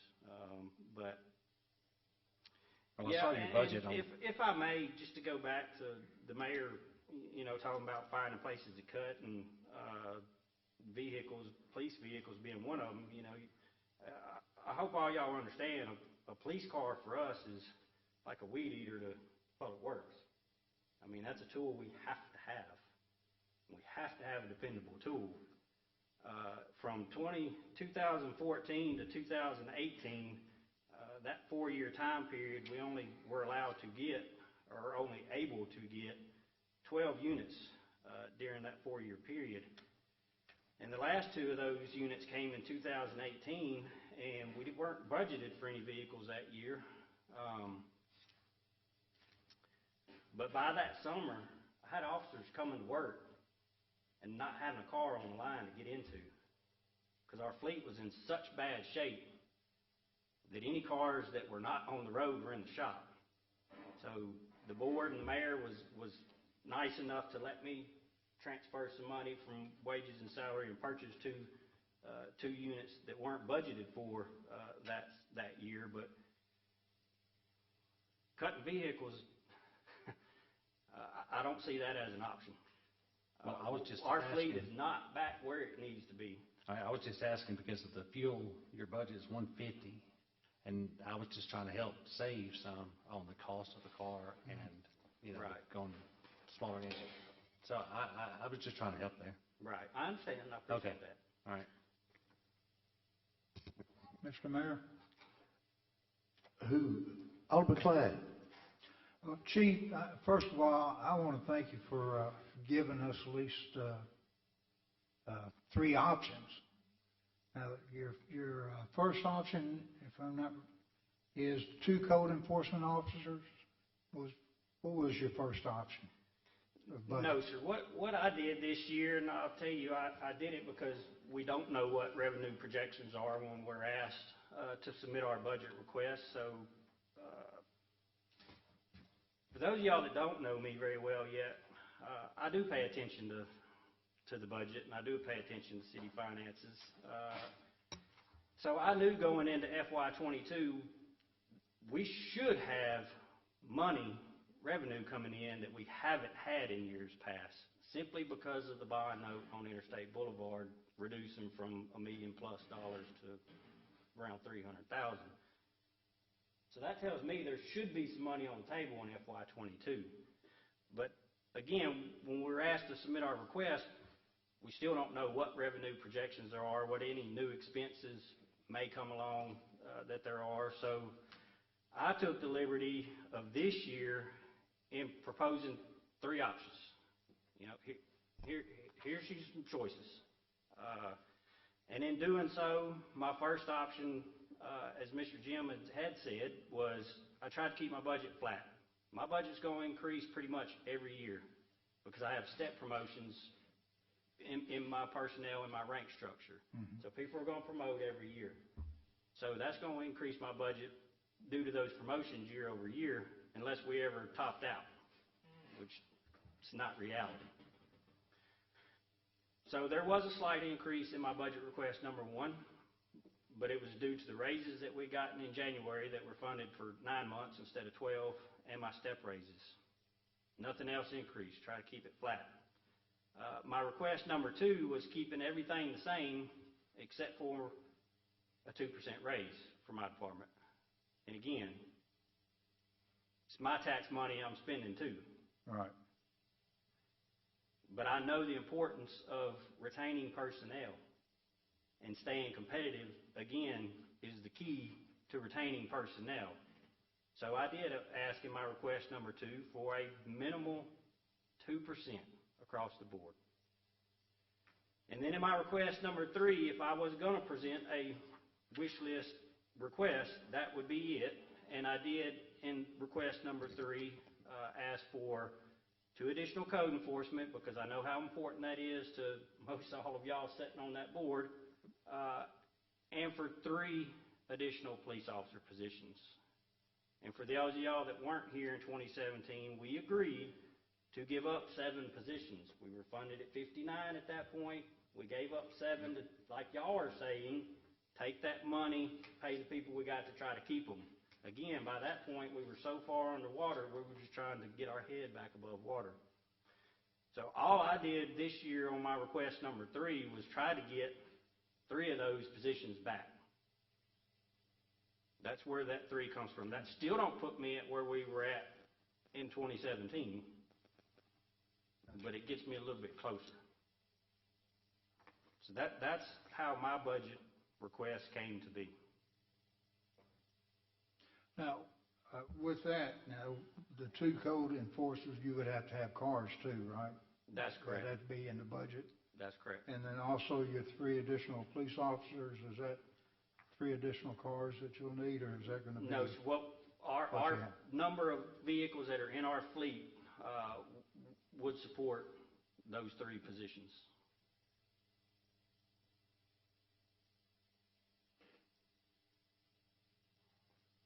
So with this, what we're showing here, Jim, is what item are you taking from what he was asking? The 2, Well, the difference or the number between 3, or request 2 and request 3 are the 3 officers. kind of between 2 and 3? Yes.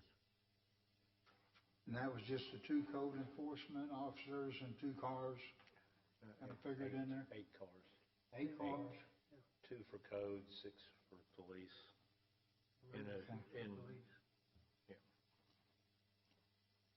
And also a 2% increase? 2 to 8. 2 to 8, okay. And just to clarify, that 8 is one person, not a number of people. Thank you, Chief. Mayor. Anyone else have any, oh, you guys.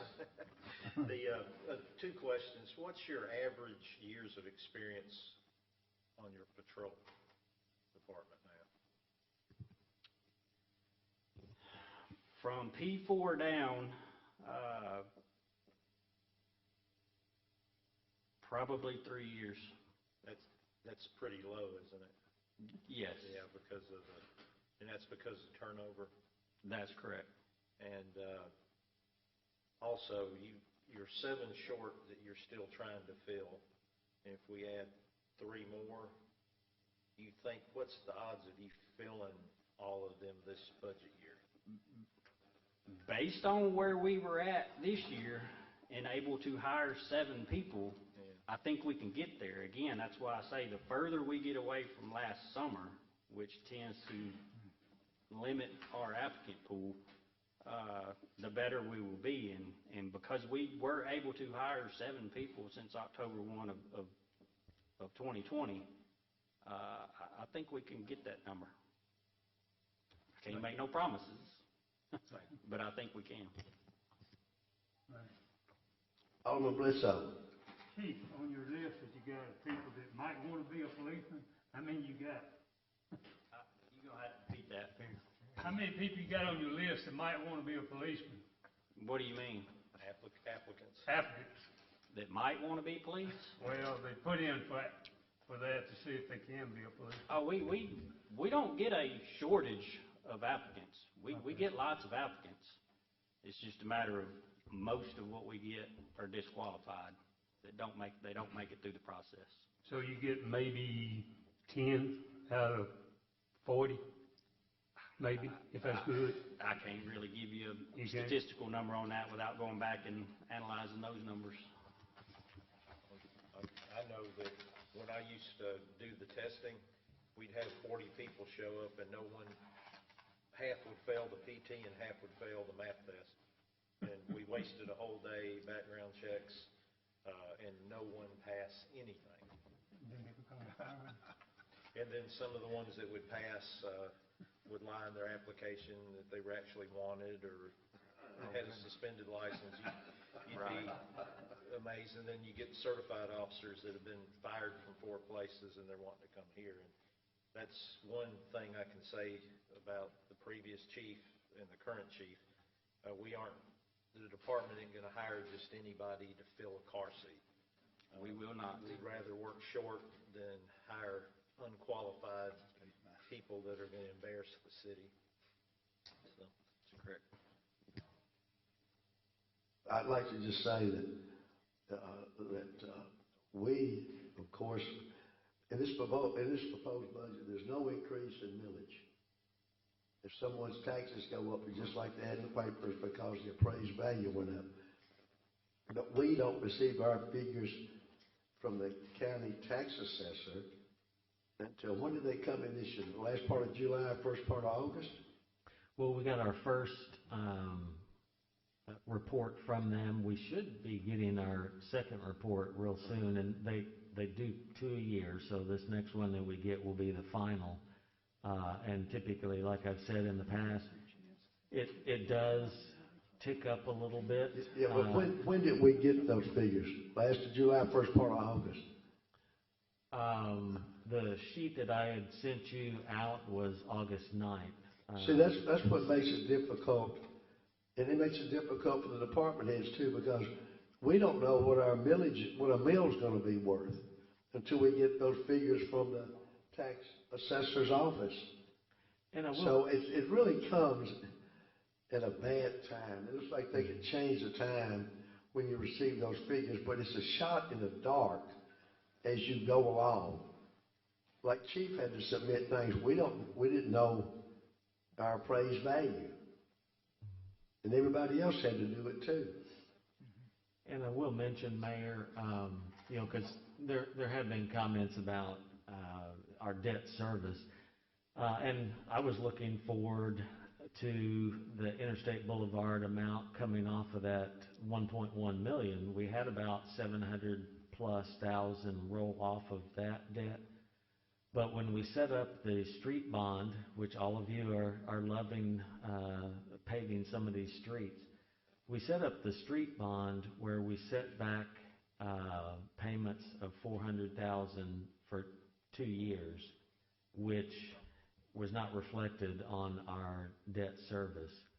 Those 2 years are past, and the way we also set up this bond was our first 2 payments were $395,000 and $398,000, so they were covered by that $400,000. This year, the way this bond was structured, now it jumps. So the road bond payment is $685,000. So we did have 700+ roll off, but we had 685 roll on. So our debt service this year is only a little over $98,000 different than last year. So we're not. The big picture is we don't have $750,000 extra because our street bond, we're paying for that now. So we'll be paying on those streets for quite a few years, and all of those payments from here on out go from $685,000, and they tick up a little bit each year. So there was really less than $100,000 difference in our debt service this year. If I may. Yes, Chief. Did the millage rate for debt services, did it decrease? It did slightly. What was it this year? What did it go to for next year? Let's see. I'm sorry, Chief, I didn't understand. I'm asking what the millage rate for debt services is currently at, and what does he have it projected at for next year? You're talking about the 2022? Correct. Projected out? The debt service for this year required 14 millage, 14.5 mil. So that generated 2.6 million. This year is 12.4, which generates 2.5 million. So 2.58.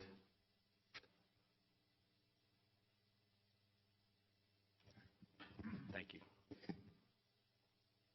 Anybody else have any questions or comments about police?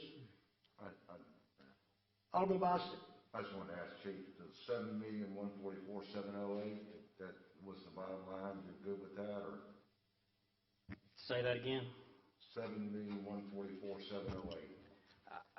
I would respectfully ask to see. In between the 2 and 3, and with the 2 code enforcement.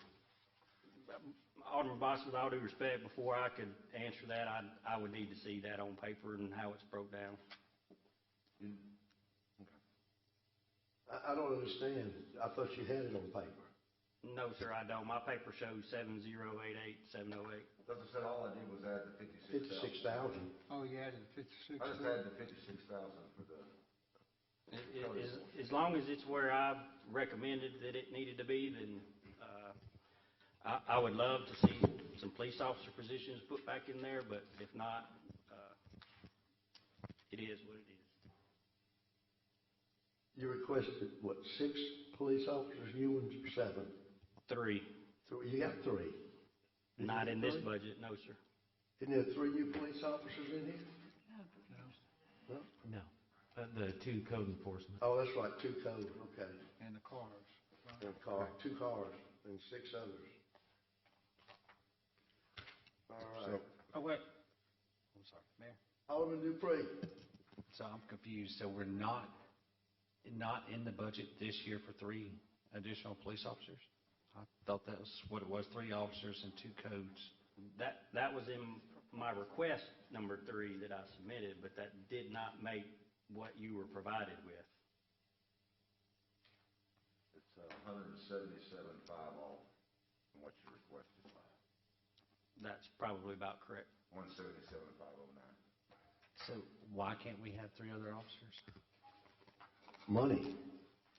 So This, can we cut cars? And essentially we got cars. Started. did you say No. cut what? sir? I'm just asking because I don't know. I didn't understand what you said. You said cut, The cars out, 2 cars. I mean, that's well, salary. Chief Rouse going no. I mean, I'm just trying to help out here. I mean, We desperately need cars. If officers don't have something to drive, then they're doing no good, so. Good try, though. Good try. Anybody else? Is there a way that we, Mayor, I'm sorry. I'm sorry, Alderman. Is there a way that we can at least get 1 officer so we can try to get those positions back to where they were? Well, I don't know. It's up to y'all. This is a proposed budget. Yeah. This is what we anticipate coming in. This is what we propose in the budget. And like I say, if y'all decide you want another police officer, please let us know where you want the money to come from. Mayor, Alderman Geis. how much does one recruit cost in the budget? Could you answer that? With benefits and all that, what are we talking about adding?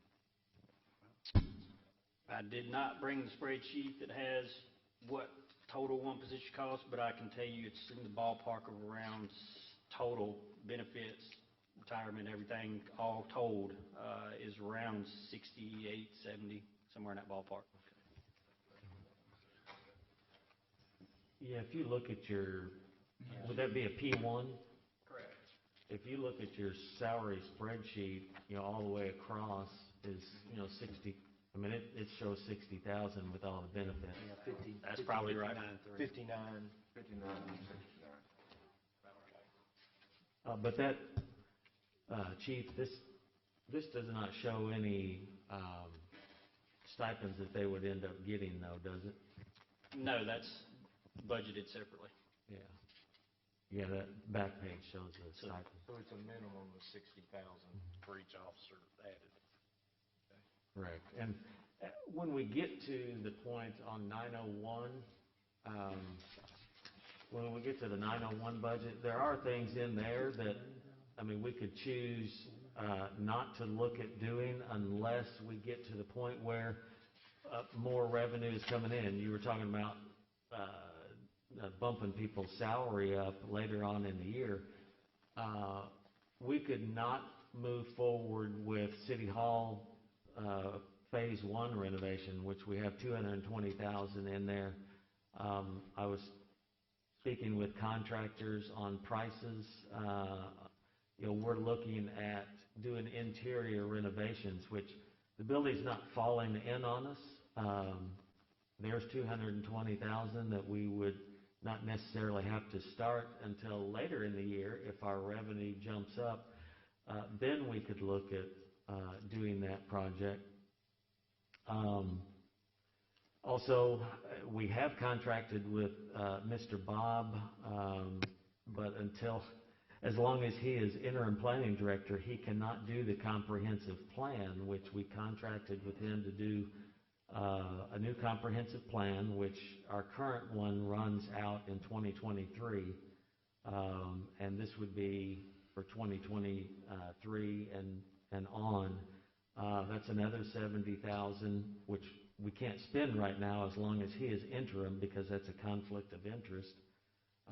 And that came from his mouth right there.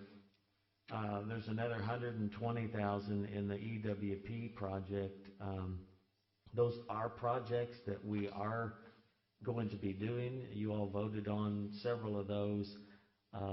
And when I met with Vince on all the projects for the year, there are some EWP NRCS projects that we're going to be doing.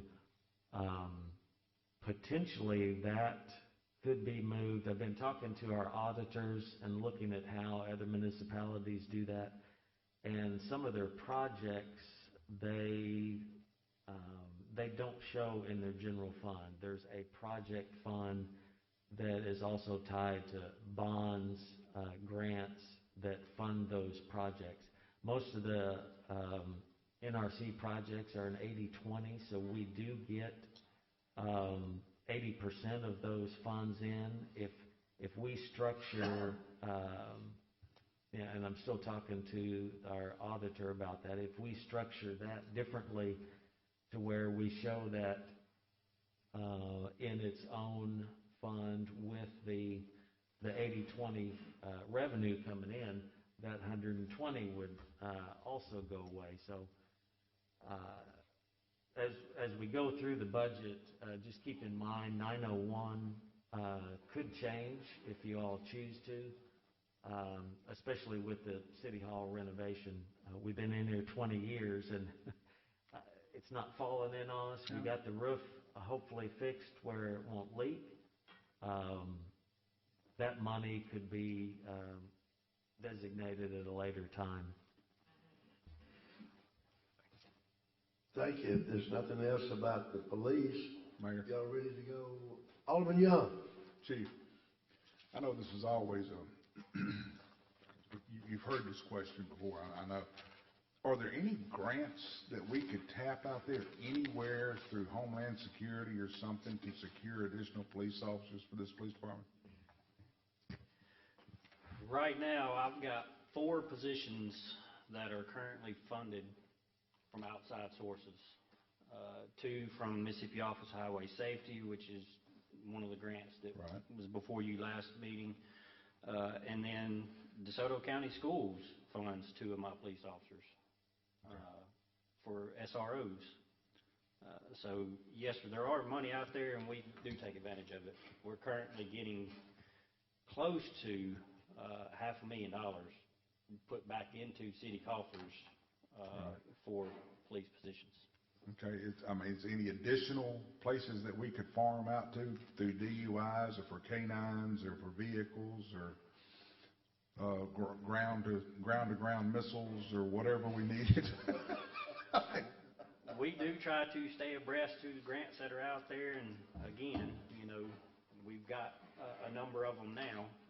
And, as those come along, if it's something that we're eligible for, that we would benefit from, that wouldn't put a burden on the department, because if you've never worked with grants, they always have fish hooks. They're not always easy. It's not as simple as fill out a form and get a check. Right.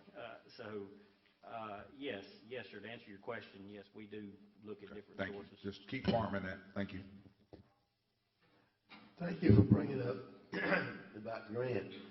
Miss AJ also writes grants, but she doesn't have time to hardly do them. That's why it's essential, if the board so wills, to get that extra employee on the hall to free her up a little extra time. And again, that's an extra skill too in writing a grant. All right, if that's it for the police department, y'all ready to move on to fire? Anybody have any questions or comments about fire? I believe Chief Limble, you there?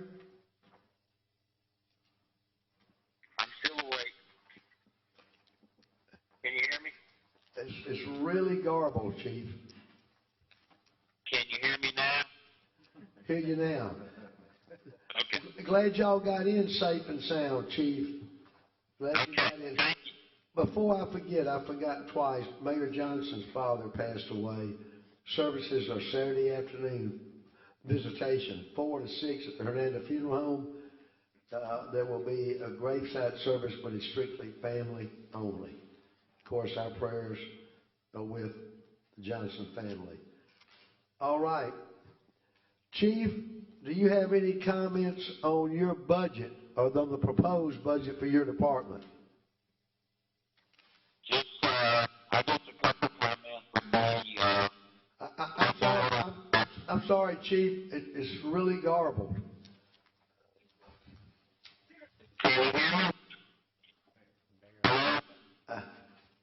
We can hear you, but we can't understand you, Chief. What about now? Still can't hear me? You're a lot lower in volume, but a little clearer. Yes, sir. Okay, I've got it on speaker. I'm just talking into the phone like normal. Is it any better? A lot better, Chief. Thank you. Okay. Yes, I guess a couple of things, just like everybody else, need more money. And I guess I'll start at the beginning. Originally, I did ask for a deputy chief, 3 EMT drivers, 3 paramedics, 3 firefighters. Several years ago, we cut out 3 firefighters out of our budget just to kind of make our budget stay there, and we've never put them back. So one of the fire stations only runs 3 firemen. The rest of them are all 4 on those engines. Does make it a little hard for staffing, and especially when you're short, but we were trying to put a 3rd ambulance in. As everybody knows, during this time has been really trying to keep ambulance in the city and keep one available. So trying to bring in the 3rd ambulance, we talked about it over the years, trying to do part-time, trying to do something, but it's such a struggle that we really need to just look to put the 3rd ambulance in at Station 2, so all 3 stations would be running an ambulance out of that fire station. That was one of the things, and then buying a new ambulance, of course, that's part of it, and a couple more vehicles was in that proposal. And we are looking to probably have to update some software in the fire department. We've been using Firehouse software, but they're pulling their support because they've been bought out by another company. So they really talked about doing away with it this year, but they are trying to keep it going throughout due to COVID and help the department or people that's on it to keep using it a little bit. But that's where we do all of our inspections, fire reports, inventory, staffing, everything's on that one program. And I did say raises would be a great thing for the whole city. So again, I propose in my budget was a 2% raise pretty much across the board. If that was acceptable, or, I do believe that's one of the things I will say in the city and that standpoint is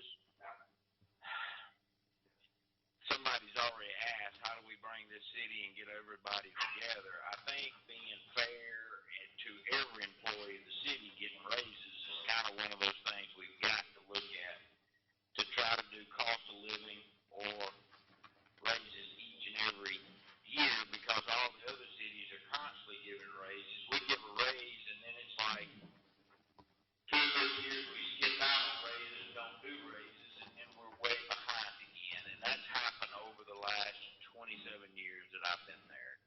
It's constantly one of those things. But I do understand money is the issue there. If we had all the money in the world, we wouldn't even be on this phone call.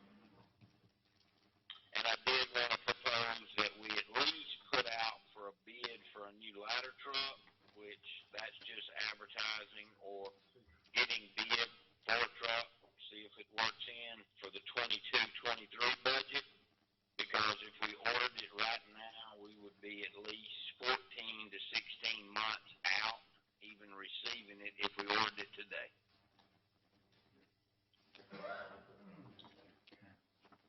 Thank you, Chief. Does anybody have any questions or comments to Chief or about the budget for the fire department? Anyone? Alderman Bledsoe. One thing about his ambulances, they're getting, when they transport to the hospital now, sometimes they're there 5 hours or more. And, I think our citizens probably need another ambulance to help catch up the slack or whatever. And that's happening all over the county. They're pulling, ambulances from all over. I think we have 2. I think Fernanda has 2, Olive Branch 3, and 3 in South Haven. Might be more than that. I don't know. South Haven's got 4. But, Soda County's got 3. he wheeled the deal last time, got the deal on the ambulance, and he might do the same thing this time. What Chief was explaining to me before today, just as you stated, Alderman, because of the backup at the hospital, they will take a patient up there, and the patient will have to stay in the ambulance 3, 4, 5 hours, and so your ambulance is not able to make other calls. So all the municipalities in the county are trying to cover for each other. Thank goodness we all get along and work on that. Does anybody else have any questions or comments for Chief Linville on the Alderman Geis? It says on here 1 new vehicle and a new ambulance and additional staff to man the ambulance and ladder truck. How many personnel besides the deputy chief are you talking about adding to the fire department? It would just be the 3. I did talk to Mr. Robertson about 3 firefighters, 3 EMT drivers. They're the same amount of money, so a lot of that's going to depend on what we can find to hire. But if I hire 3 firefighters to drive the ambulance, or if I hire 3 EMT drivers, they may end up cross-training to fire. So that being said, we just kind of said we would do 3 EMT drivers / firefighter, and then 3 paramedics, and an additional, the battalion chief. So it's only 7 additional personnel. Nothing will be added to the ladder truck in this physical year, but in 1996, the city bought a brand new ladder truck. We still run that ladder truck today, but it's never been fully manned. We've always just had to grab a fireman to bring it to the fire, send 2 off of 1 truck, get it, and bring it. So it's never had its designated personnel assigned to that truck company, which we desperately need to look at that with all those new warehouses. Of course, I know all of that's new now, and a lot of that's still building up over there, so I was just looking to 22, 23. That would be the status we would really be pushing for then, because, we would already have 3 ambulances up and running and 3 engine companies. So just trying to understand, come up with a way to get this to go through and at least start. Because we haven't added anybody to the fire service in about 10 years now. It's been, actually we had 52. Alderman Bledsoe left us, now we're at 51. So that's my full staff, counting myself, being 51. Administration, the fire inspector, and all counted into that number. So every day we must maintain 14 24-hour shift personnel, and there's only 16 assigned, and then of course, there's always somebody on vacation, some people out sick. Last few weeks we've had several with the COVID, and they had to stay out there 10 days to 2 weeks before they could come back. We just didn't want them back until they were clear. Are you talking about you have a grand total of 7 added to your force, sir? Yes. Yes. The original request was for 10, and there were 3 cut out of the original request. Alderman Geist, is that? Yes, sir. Yeah, thank you. Anybody else have any questions or comments for Chief Linville? Chief, we sure thank you, and y'all have a good time and be careful up there. Okay. Glad you got in safe and sound. There's no other questions?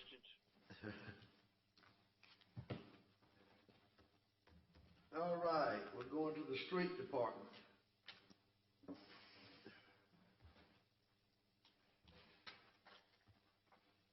Take one.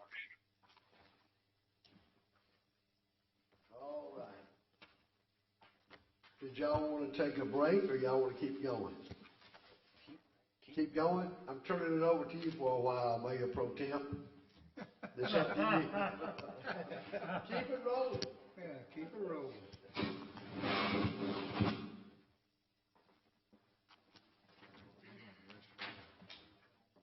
All right. Well, I'll be happy to keep this thing rolling. The street departments? Yes, let's get to the street department. All right, Jim, did you want to? You're showing, what, 164,000 change? 2% salary increase, professional service increase? Yes, in the street department.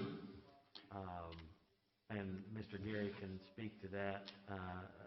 You all saw the request in the department budget request. He did request a higher increase. In looking at the county comparison, this increase bumps his guys up ranging from 1337 to 1938. But you'll see that Mr. Gary's request for both streets and utilities in the salary department was an additional $2 an hour per staff person. Okay. And I'm gathering here that since there's no red print here, that it's pretty much in line with what you've requested and what's on the budget. Now, he also had vehicles in the budget for street department. Additional vehicles. Additional vehicles. All right. Mr. Bledsoe? I have one thing that wasn't added, that needs to be added, that we cut out 3 or 4 times, and that'd be a street sweeper. I've asked for it, and every year we cut it out because it's the easy thing to cut out.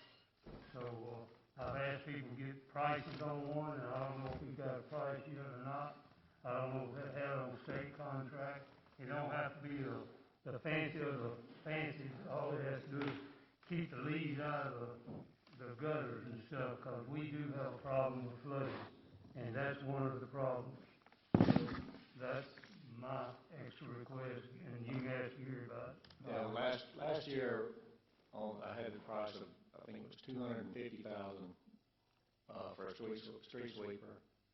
And then I talked to a guy just a few weeks ago about one, and he said for a smaller one, a good price would be around $170. It would be a new one. It would just be a smaller one than the other one that we would have been looking at. And also on the salaries on the sheet, it looks like to me there's 3 open positions that the pay is not added into the total.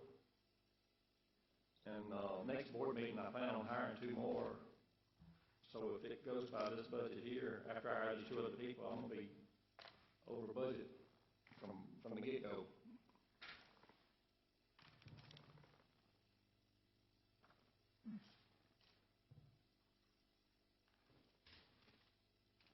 And the only other thing was vehicles, because really this year I was going to get 2, but Dodge didn't ever get the trucks. So they never come in, and I was going to try to get 4 next year. but that then total 6, but I'd put some money in both of them. I was gonna try to get 5, but, now there's just enough money in there for 2. Because when I first got here, the newest vehicle we had was a 2010. This was a little less than 2 years ago.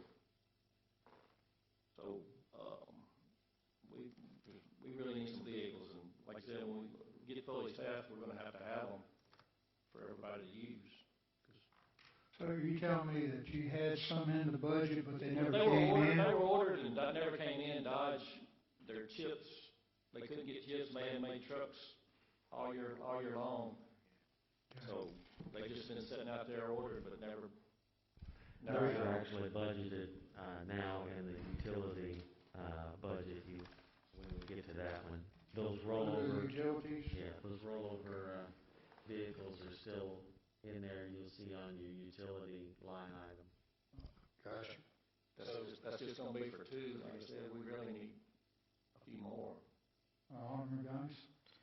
Were the two vehicles from this current budget, that money is still there to spend, and are there any other vehicles in that department in this budget besides the 2 that were already budgeted for? No, just the 2 rollover ones.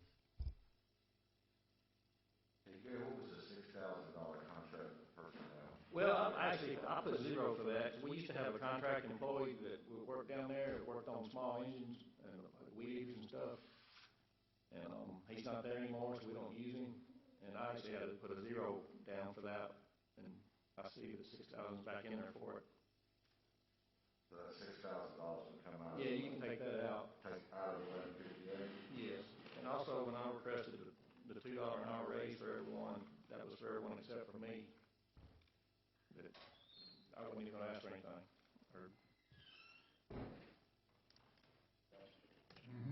We're still on the street, Mayor. Keep rolling. Mr. Robinson, are you going to have to make some other calculations with that, those open positions not being in there? We could if they were going to be filled.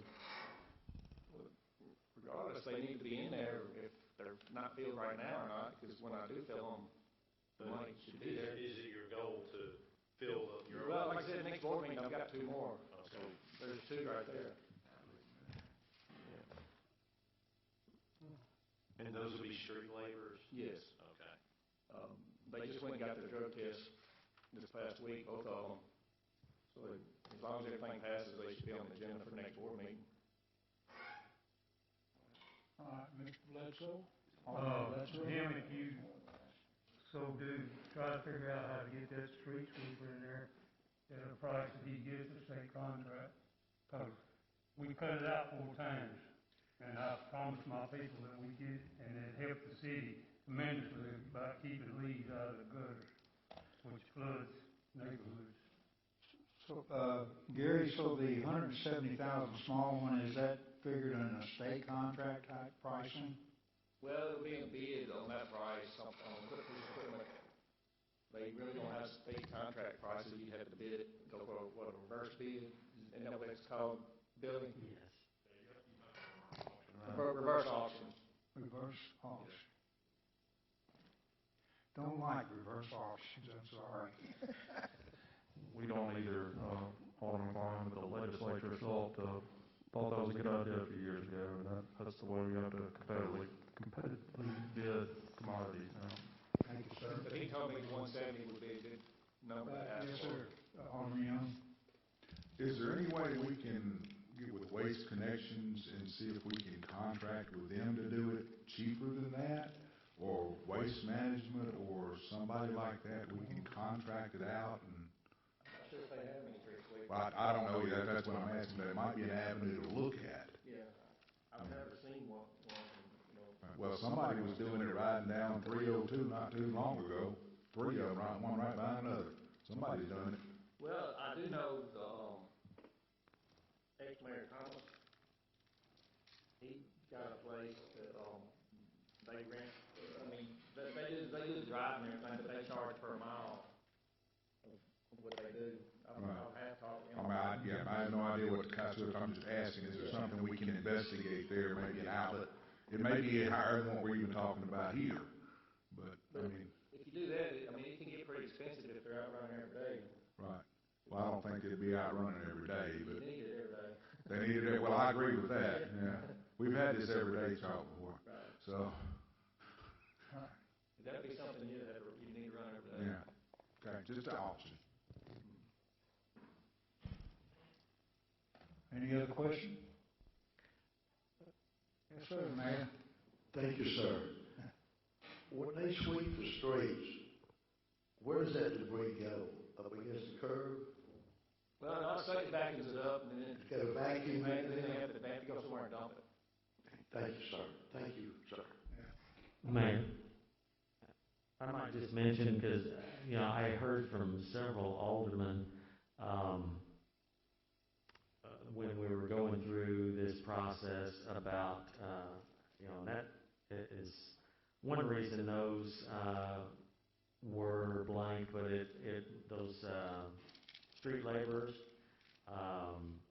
but it would go into professional services. I heard several potentially contracting out the street maintenance or the grass maintenance on our major thoroughfares. Some of our major streets, Nail, Horn Lake, Church, the most visible streets, doing a contract where folks would come in, they would pick up the trash and then cut those major streets, Goodman Road, even though MDOT's supposed to cut that. That's kind of what I heard from some of the aldermen. Yes. If we did contract out some of the major streets to be the grass cutting, potentially we wouldn't have the need for as many grass cutters. Is that something that, you see, and my thoughts to that would be that it wouldn't have to be every cutting. You could set it in place where maybe it's every other cutting. And that way, if you do get behind, they're getting you caught up and your guys are doing something else, to stay caught up. So that's definitely something that I would like to see. And with this new GIS program that y'all are upgrading to, you'll be able to, home into those areas and get exactly the acreage or, the foot square footage to where you can get a good bid process on that. And then run a cost analysis. Now, we're talking about a lot of homework, but something that I think it would save the city and also keep the city cleaner and possibly keep you ahead of the game.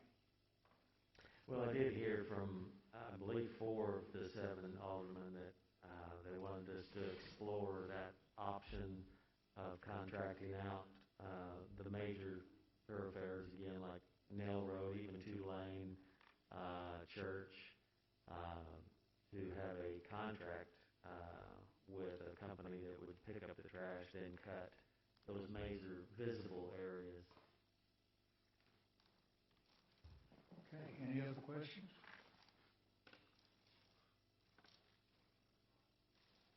Gary, do you have anything else you want to say? That's all I had on streets. You know what? That's all I had on streets. All right. Everything else fine. Okay, Mayor, you want to take back over? Thank you, Alderman. I certainly appreciate it very much. Thank you so much. And the court has started back with community service now. Of course, it's all contingent on if this COVID thing gets any worse. I don't know if they will stop that. But for right now, the court department has started community service again. I know the street department, y'all are really picking up a lot of paper. I appreciate that. All right, the next one is animal control.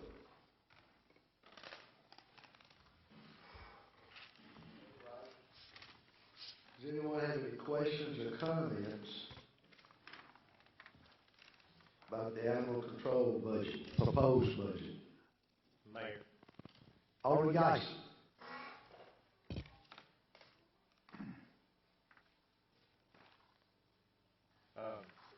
Ms. Hisson, am I correct what I said earlier? You were looking for a raise for your people and not you? That's correct? So you don't have an issue with that money being directed to your personnel?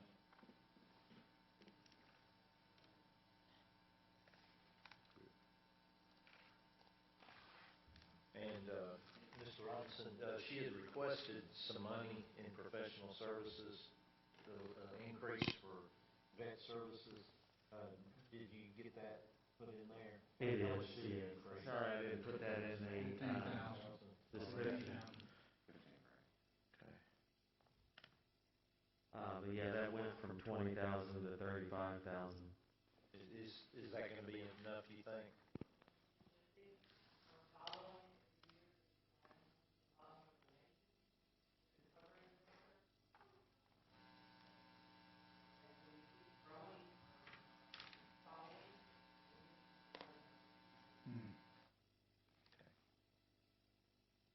Thank you. Anyone else have any questions or comments to Ms. Pat? Ms. Pat, did you have something you wanted to say to the board about your budget?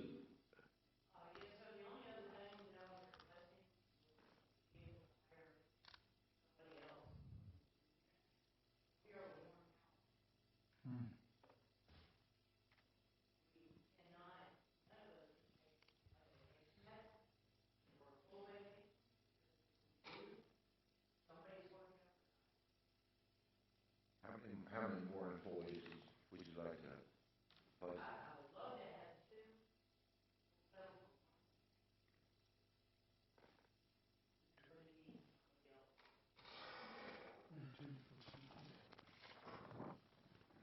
So you're talking about probably counting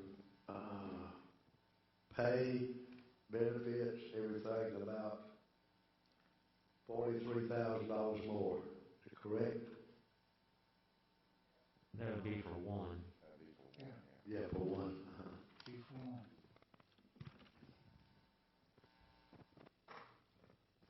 Mayor. Mayor. Alderman Young. Mr. Jim, you were talking about the 901, the general fund expenses. Forgot where I was going. The comprehensive plan, we said something about that. We got 70,000 in there.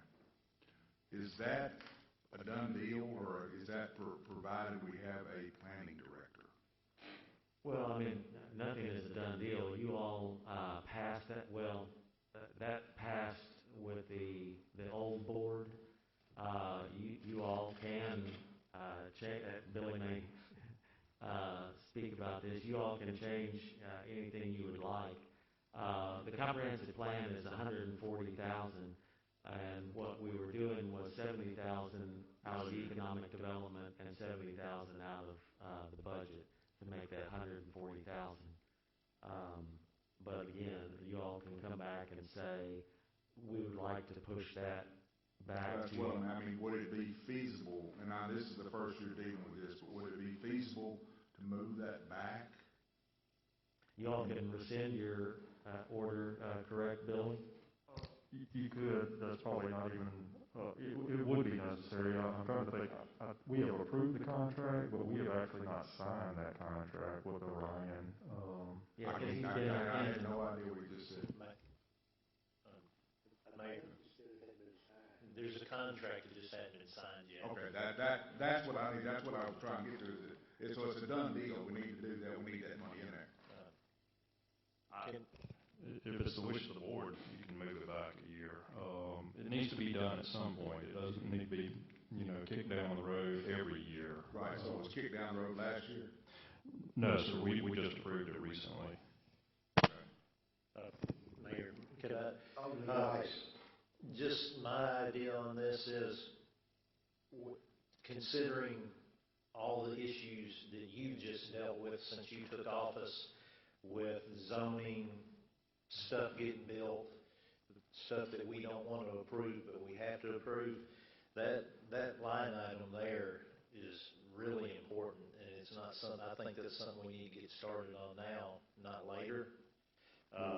There is, well, hopefully we can find a planning director or whatever we gotta do, but there is, like, the first thing Mr. Robinson mentioned was some of the money to do some repairs in here, and I think when I weigh those two, the building isn't falling apart, even though it needs some upgrades. I'd rather take money if we need to add from that than messing with that.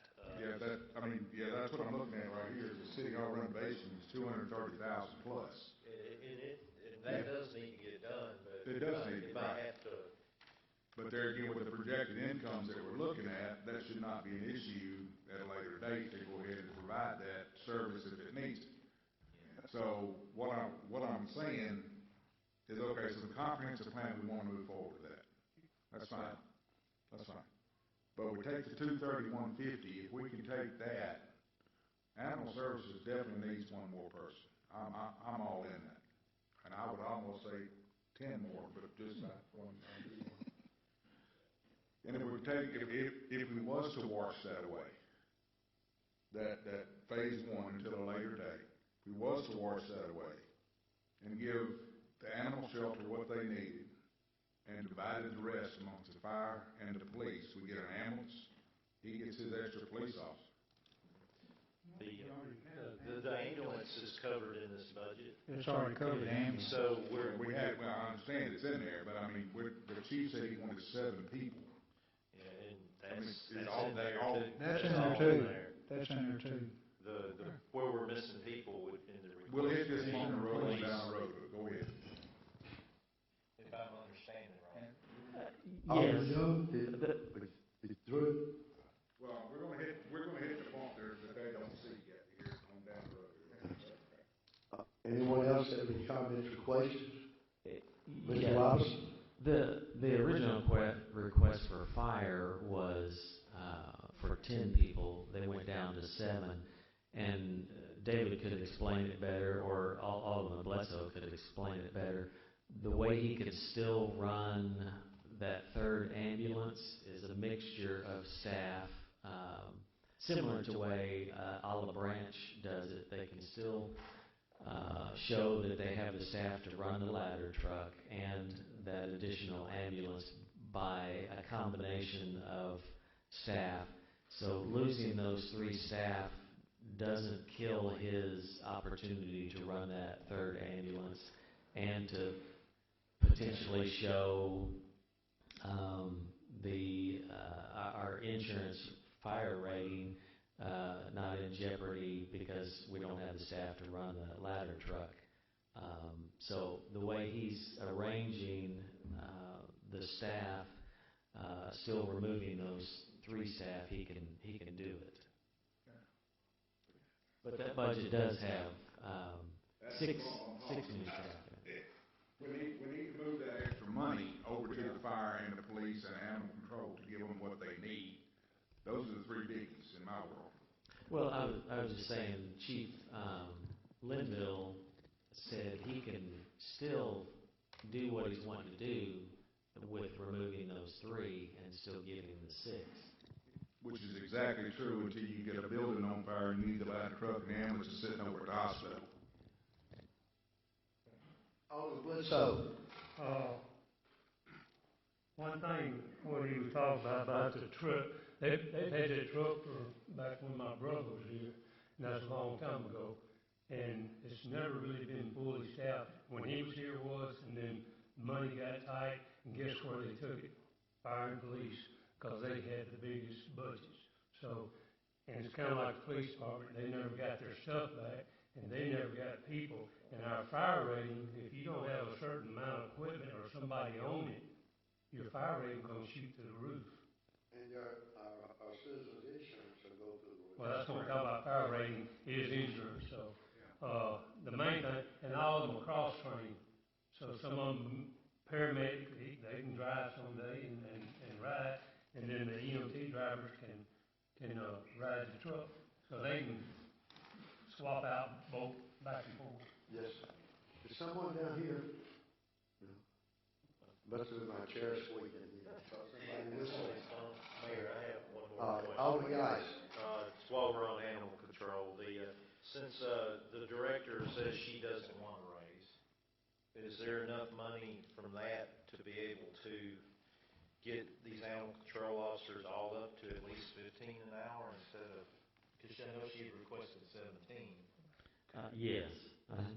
You know, I would like to see giving them as much of a raise as they can get, at least to 15, and adding at least one other person in there, or two if we can, with that 901 money that you mentioned, and to go back to the police if there's money in there to add an officer or two in there with that money. That I think that would help solve those two budgets right there, without messing with anybody else's potential raises. Would you run that by me again? So you said, like, Miss Pat was going to turn her raise over to her employees. Yes, sir. And I was writing notes, and I apologize. Okay. I was saying I would like to, well, a combination of her not taking her raise and some of that money from that 901 item that he was referring to on the building repairs or upgrades, if we could use that to get the raises where they need to be, add some personnel to animal control, and add an officer or two to the PD, that would, I think, would help solve that without us messing with anybody else's proposed raises. You know, I don't want to do that, but trying to figure out a way to get, you know, the fire department is getting 7 people. We do need, we've all agreed that the police needs more people out there on the street. 3. Yeah, not necessarily, you know, whatever we can get in there. And because we had an issue with fireworks, not enough officers out there working, dealing with calls and trying to deal with the nuisance stuff of fireworks, having other issues in the city, the way the city looks and all that stuff. So if we can add to that department, I think we need to. Well, what about, are you talking about, you think there's enough money to go like the street laborers? I'm just referring to animal control at the moment. Okay, so, but getting back to Alderman Johnson, you know, if you give it to animal control, what about the guys on the streets? Yes, sir, I agree. I would like to see everybody here making a minimum of 15, you know, rounding those people up. A lot of them are close, but they aren't there. So if we could get them there, that would be helpful. I know it would help him. You know, I was, you know, some of those folks, that's the hottest, working in the parks, animal control, and on the streets is the hottest, nastiest job out of all of them. Well, you know, this building, like you said, is not falling down, but it does. Just look at the walls and the ceiling tiles, and this is what people see when they come in here. But thank goodness, I think it was Alderman Lane that came up with the idea of having a contract out to lawn service, keep it cut and everything. But please, I ask y'all to keep in mind that there's just so many dollars that when you pay for one, every one has got to come from somebody else. And every one of us up here have certain pet projects, so to speak, pet departments. Alderman at large, yes, sir. Hey, Jim, this 13% to 28% on the animal control at $58,400, is that getting them the $2 an hour more? What? It does bump them up. It's not the total request of 17 an hour.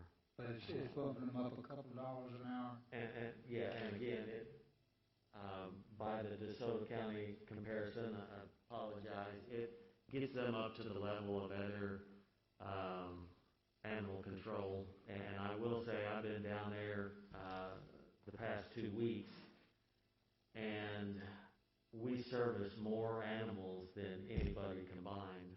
I mean, you look at the other cities, and South Haven has a total of 5 employees, Olive Branch has a total of 4.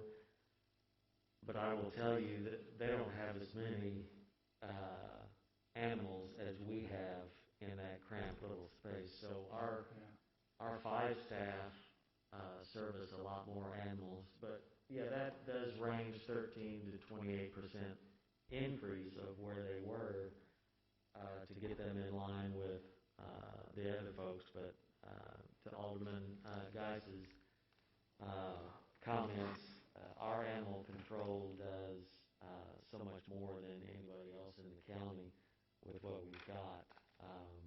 Hopefully we've gotten the cat house AC issues fixed, and we're working on some other things. But did you get it fixed? Good. Mayor. Alderman Young. Provided the animal shelter gets the full budget she requested, you saying that's going to put them parallel with all the others in the county? Is that what you're telling as far as wages go? No, that would surpass. I'm sorry, I'm having a hard time hearing you. That would surpass what other departments in other cities receive. Okay. So let me walk down this path. We're going back to that 231.50. Okay, which is the building. I know it needs painted, and I understand all that. And, with that, if you went to, and I'm sure you get an animal shelter, I've been down there several times. Some of those mid-range cages, and I'm sure you'll agree with this, Mike, the walls are just, the dogs have eaten them alive and scratched them alive, and some of those kennels aren't usable, right? So that's a huge problem with old man Winter looking at us.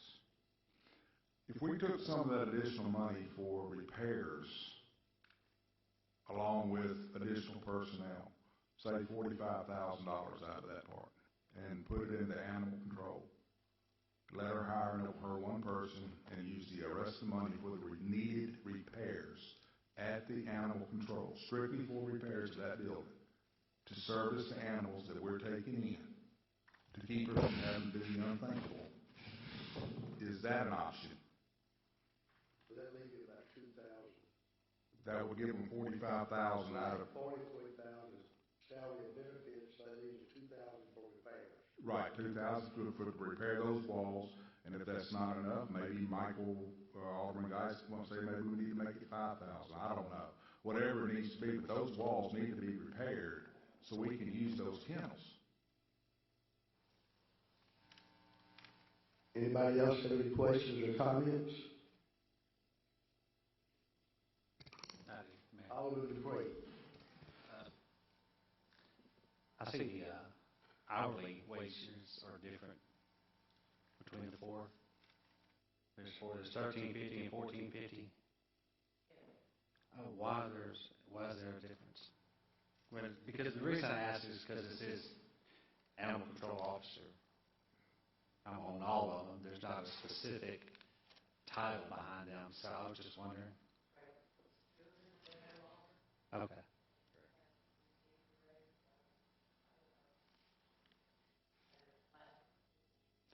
But is it okay with the folks that have been there longer, that the newer people? Okay. That's a good point, Alderman Dupree. When my wife was working for the city of South Haven, they changed the pay structure. The people they hired on, they paid the same as the ones that had been there for years. And it caused quite a, it settled down. But a lot of them were not happy, saying, why should someone that just gets hired on be paid the same rate as me? I've been here for years. Okay. I know the people out there are very dedicated, or else they wouldn't be there. And the board, we have a staff meeting every Monday morning, and it's sad how many cats and dogs are out there. It was up to over 70, and Ms. Pat and the staff got it down to about 51 as of yesterday. Is it gone back up today? I mean, they have literally run out of room. So congratulations. How about on the cat population? About 40 cats.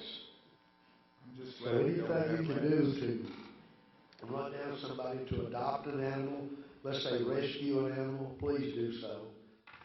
Well, if we improve with that, let's go to parks. Mr. Coleman.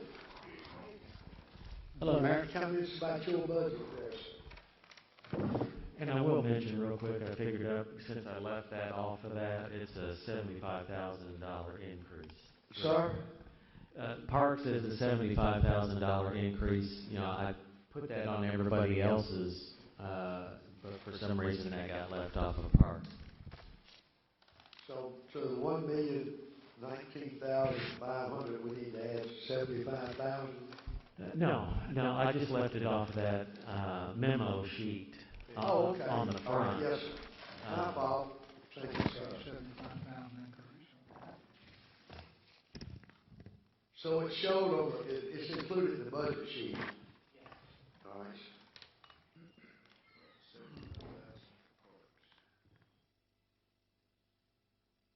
All right, good evening, Mayor, good evening, Board. Good morning, Mr. Coleman. Good evening, Mr. Coleman. For my 22 budget request, I had a couple goals. I do believe those goals have been met.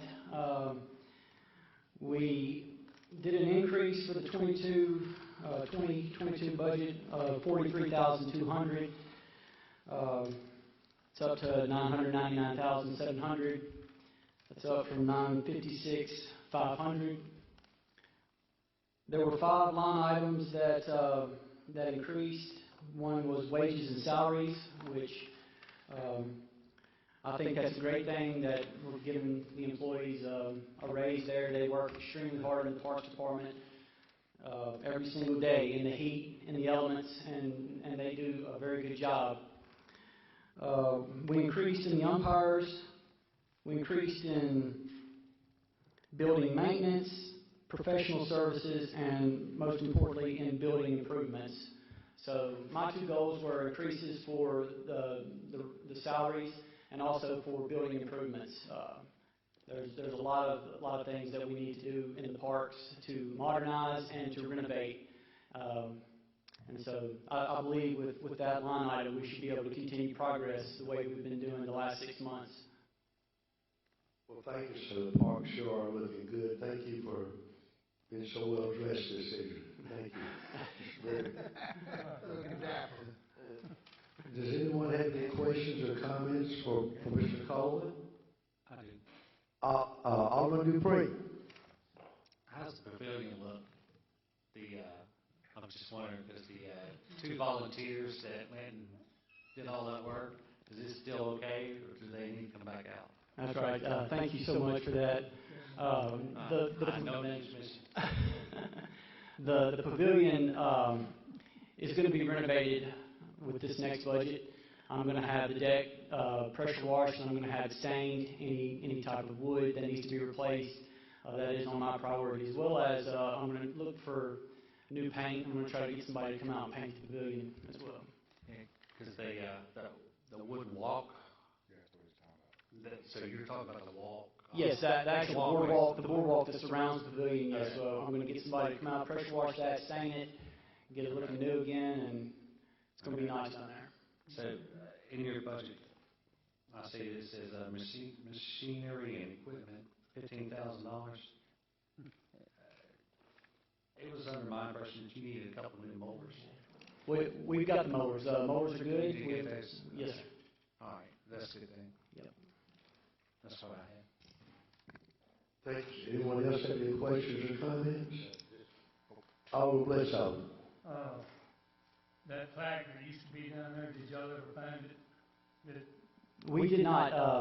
I asked my staff to get one made for you, so that. For me, it's for the city. Yeah, but it will have your name as park director when it was dedicated. Alderman's on it. Back when I was park director, they stuck it on the wall. And apparently somebody liked it better than they did it on the wall, so it disappeared. Alderman Boston. I just want to commend you on what you presented to us for the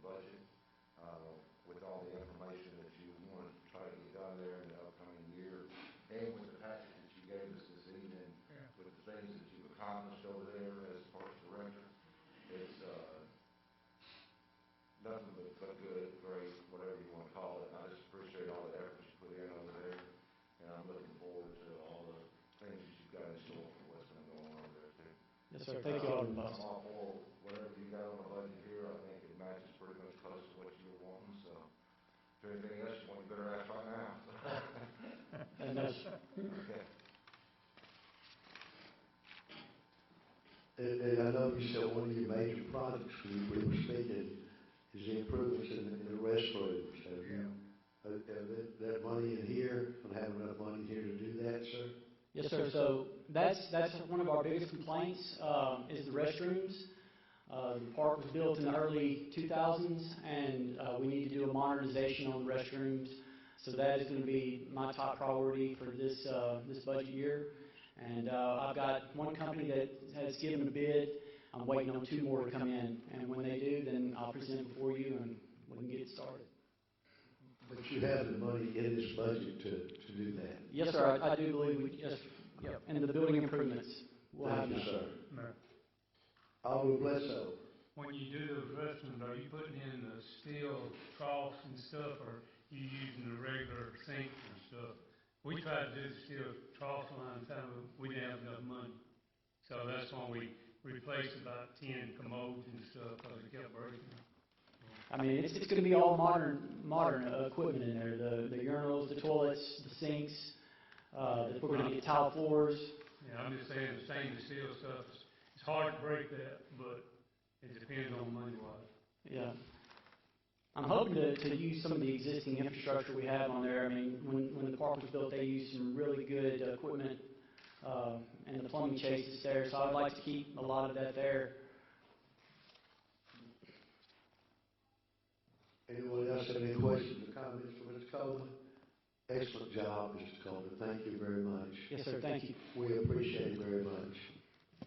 All right, park terminals. I guess you want to stand there for this too. Anybody have any questions about the park terminals sheet?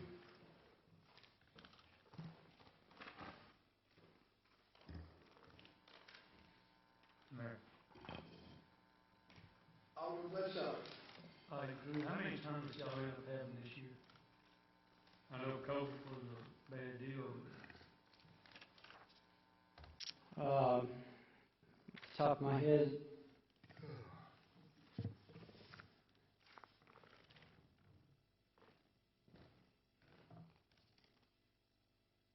Just around about 30. That's about, I'd say around 8 or 9 tournaments total. And how many do you expect to have the next year? About the same. We might increase to 10 or 11.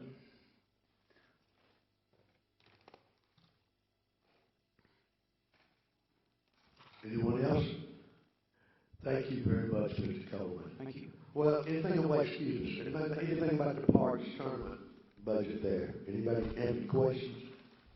Not about the parks, Mayor. I just did want to note, Alderman, on your sheet, that salary range increases 2 to 19%. Thank you, sir. Okay.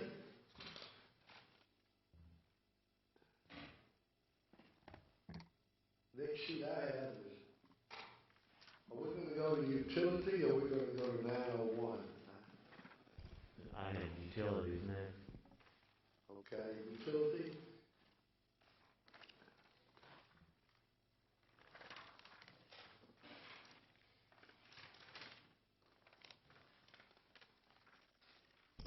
Again, what was mentioned, that's a 58,000 increase.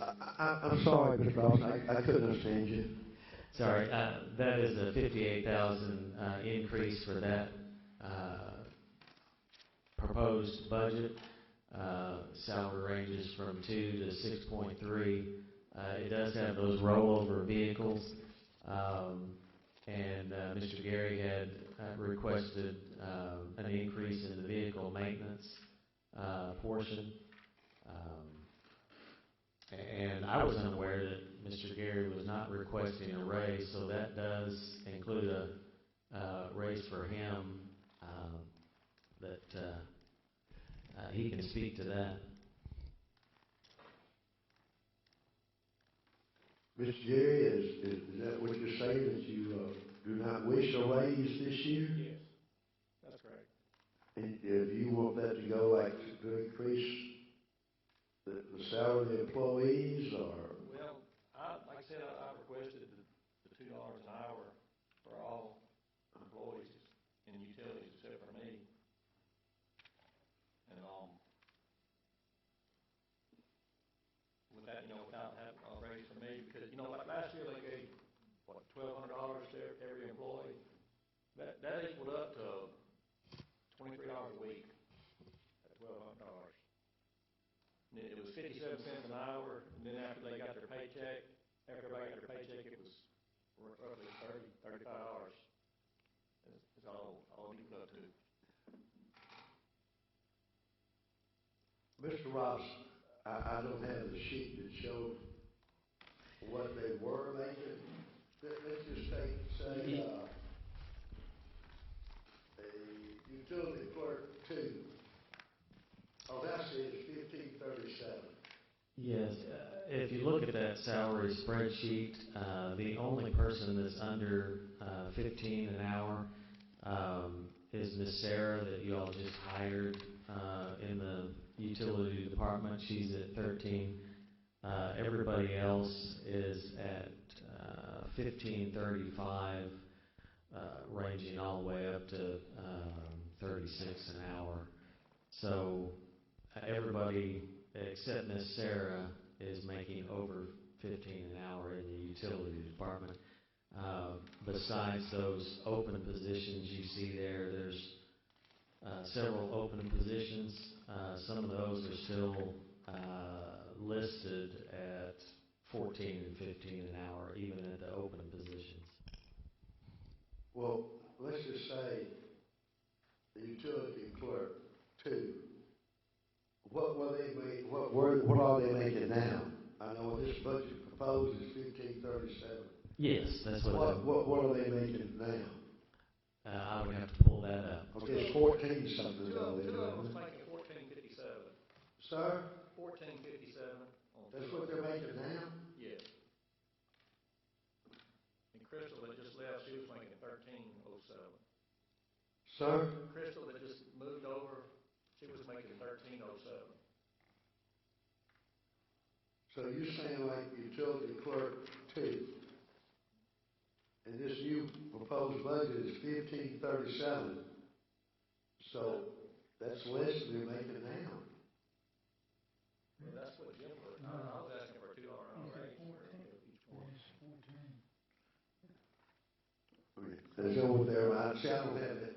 I left that sheet laying on the table in there. What they're making now. No, they're making right now. They're making 14.57. Okay, so they got a 13. 80-cent an hour raise. 15.37. All right, thank you, sir. I've got a question. Oh my gosh. Looking at utilities, I see there's down toward the bottom, there's an open position for custodian facility management for 14 an hour for $29,000 current salary. And then back in one of these other positions, there was an open facilities management position. Does the city need 2 of them? Well, Jim put that in there last year because he was going to try to get somebody that could fix stuff at City Hall. Yeah. And do electrical work and do painting and stuff. But so what's the other one? Yeah, we got 2. We got 2 of them. Yeah, I'm not for sure what this one is in the utility department. So that's, it seems like a duplicate position. That could be some money to go somewhere else. I just don't know what that is. Well, or is this the normal, hang on a second. This is custodian. Okay, they did used to just have a custodian for City Hall. One's maintenance and the other one's custodian, I guess. Right. What the other one was, Mike. That's not duplicate. But, who currently does any maintenance on this building? Well, as far as the maintenance, Randy Grisham usually does the maintenance, but, Tommy Dawkins comes and does the cleaning. So there's people already doing those. Yeah, well, Randy is scheduled to retire. He's one of the ones getting out of it. But his position would be. He's a building equipment maintenance technician. Okay. Yeah, so there is room in that budget, because you'll see the bottom line there is $886,350 on the salary spreadsheet, and on the budget you'll see $884. But again, this is the utility department. They're pretty much a separate fund. We can't take funds from the utility department and move them over to the general fund to other departments. Mayor. Alderman Young. You said something, Mayor, and I looked at something. The finance and admin department, which is in this hallway, and the utility department, which is right there, right? Mm-hmm. So the finance and admin department, we got a facility maintenance, which I'm guessing is somebody to clean up, keep it clean, and is that what that is? Well, what that was put in there for was to start doing some of the needed repairs in here in City Hall. With Randy retiring this past year, he came in here, and you will notice it's much brighter in here. He replaced, I don't know how many lights and how many ballasts, but you will also see all the light switches are on, but you'll see above the alderman that everyone, probably 80% of those canister lights are not working. Is it the same person? It will not be the same person. It won't. Okay, that's why. Because there's like 3 different places, and I'm like, okay. Mayor. Alderman Geis. Back to since that is, I guess, the utility fund is a enterprise fund, so all that money is there. So both of these positions are open and available. One in the utility department showing making $14 an hour, and then the one under finance admin making $18 an hour. One we can't do anything with. Couldn't we let the one in the utility department do both of those jobs? We could. Mr. Gary could speak to that better than I can. It may not be Well, it depends on job. if you can find somebody, because an electrician and painter is not going to want to clean toilets. It's going to be hard to find somebody to do all of that. Who's doing that now? The toilets. Tommy, he's retiring in February. But we would be replacing Tommy in February, wouldn't we? Yes, when he leaves. Yeah. To be more of the, to be. We're going to try to find, someone for custodian to clean. Yeah, when we're always pinching pennies trying to find stuff, when you got 2 positions that are similar, and they're both open. Right. But the other one is more of a maintenance man and not a custodian. Alderman, guys, we could, not knowing what we're going to get when Randy retires. Randy is a wealth of knowledge, and it stays pretty busy because he's out there working on the lift stations. He's training Andre. He does a lot of things, and we'll call him occasionally when we have to have something done up here. But that could be eliminated in the finance department if we end up hiring somebody to replace Randy that's just as talented. When we have things and issues here, he hobbled up here the other day. The power went down to City Hall. Thank goodness the generator kicked in, but we're still having issues with the generator. We lost power throughout the whole facility. And Randy did come back up here because he's really the only one that's as knowledgeable on that generator and the systems here at City Hall. But yes, we could eliminate that in the finance area, free up those funds, and hopefully find somebody good when Mr. Randy retires. Okay, that was his question, but thank you. Alderman Bledsoe. Mr. Gary, you better find somebody to tag along with Randy, because when he gone, you're gonna have a hole right there. Yeah, Because I know him, he does a lot of stuff that other people can't do. I've already talked to the guy, and he's supposed to be bringing his application in.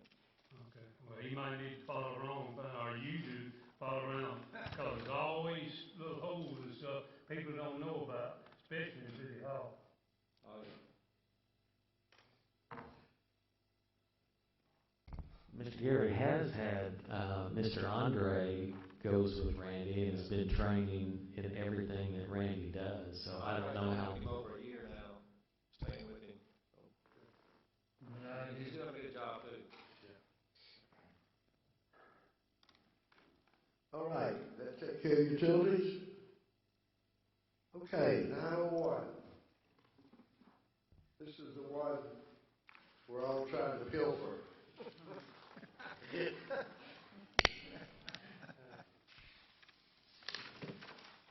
I will mention in 901, you can kind of see the line items there. One that may be questionable is the professional services. You'll see last year we budgeted $276,600. We have already year to date spent over $300,000, and we're just budgeting $300,000. But we'll probably come in over that. But some of the other items you'll see, are under budget, which make up for that, because I think that department overall is only at about 88% of budget.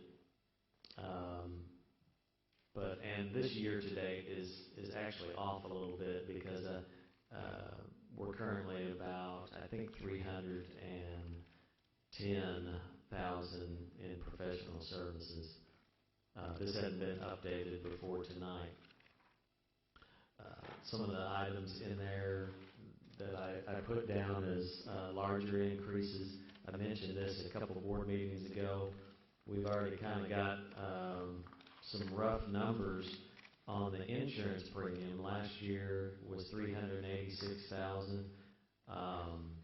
That's pretty much what we've spent this year, but they were telling us that it looks like we're going to be about $611,000, and initially I only budgeted $500,000 for the insurance premiums there. So we will probably see another $100,000 added to that when we get the final numbers.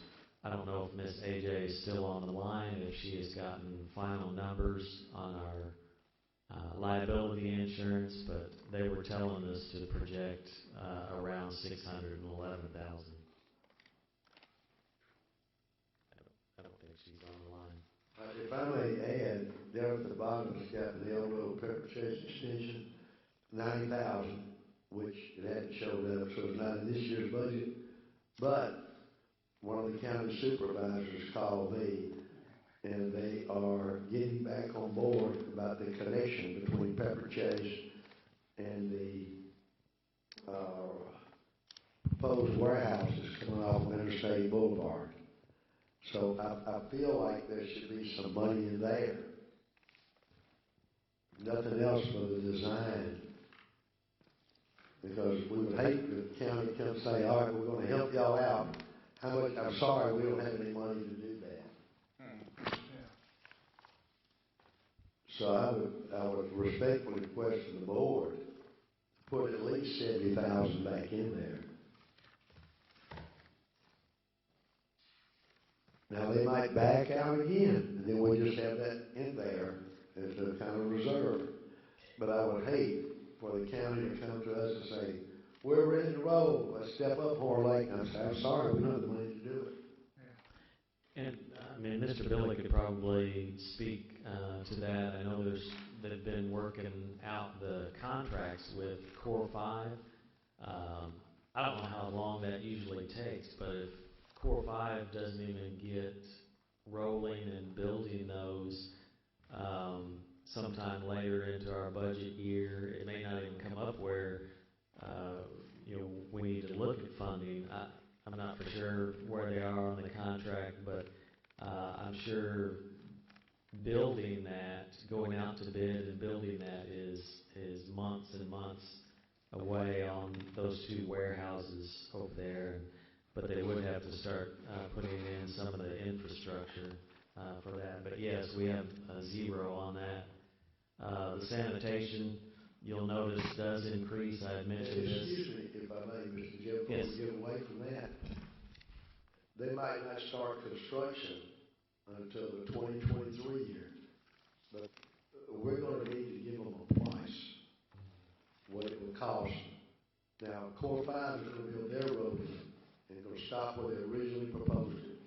Bam. We were going to do the hook-on section. And Supervisor Caldwell was nice enough to call and breathe some air back into that, but they'll want an estimated cost. So it might be maybe 50,000, maybe 70,000 too high. Maybe 40,000 will be enough. We'll have to ask Vince what he thinks it'll cost what's it going to cost to design that.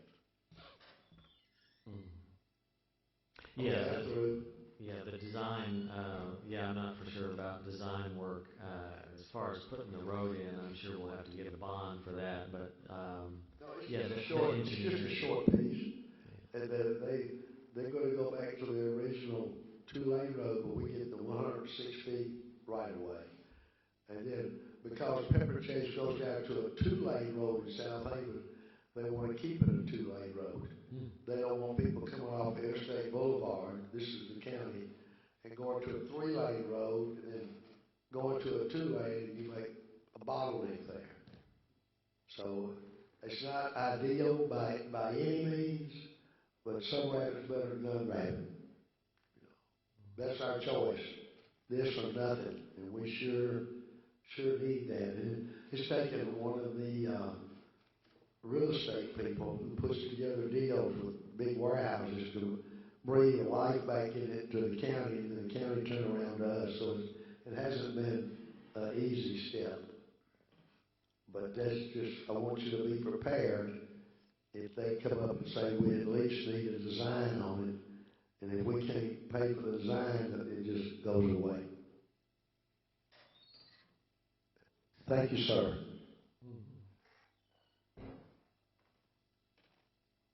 Sorry for interrupting you there. Alderman Boston.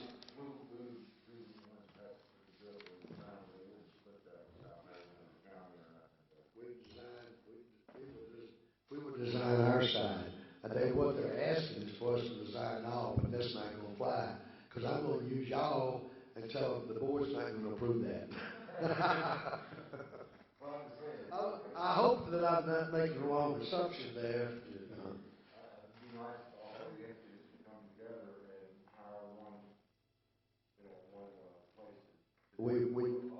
We tried that, and quite honestly, that's the way it looked like it was going.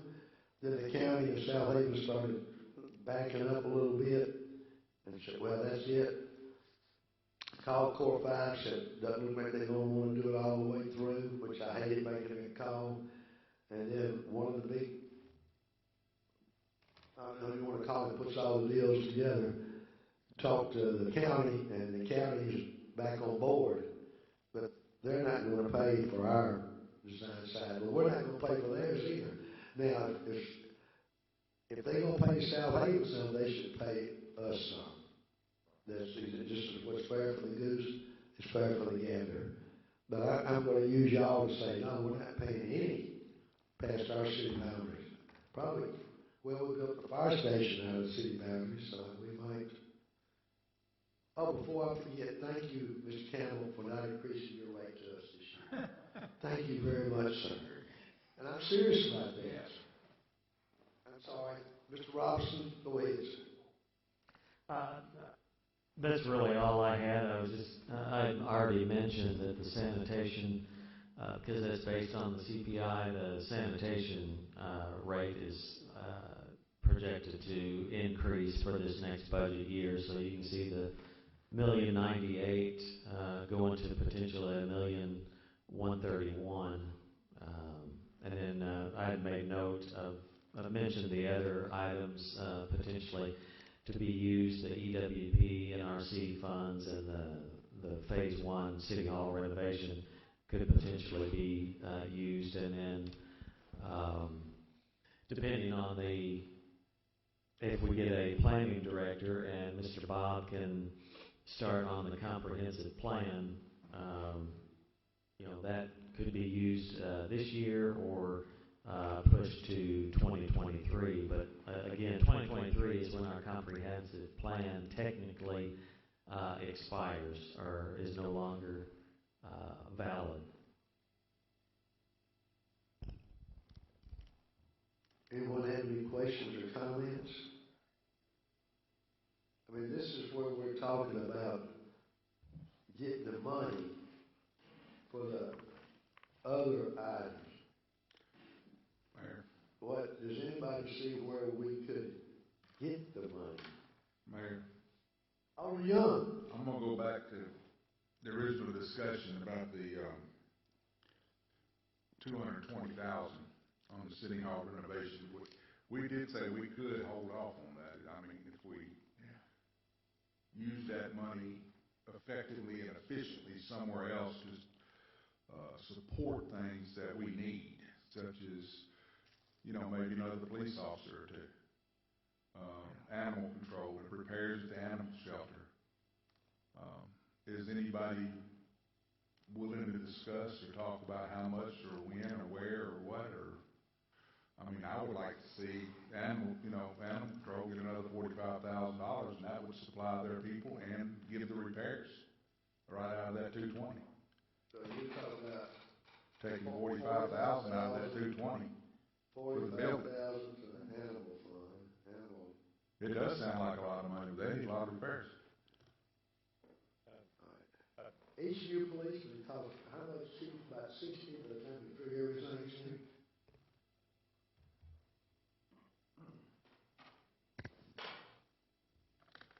That's 180,000. So you got 225,000 there, and then you're talking about firemen. How many firemen you got?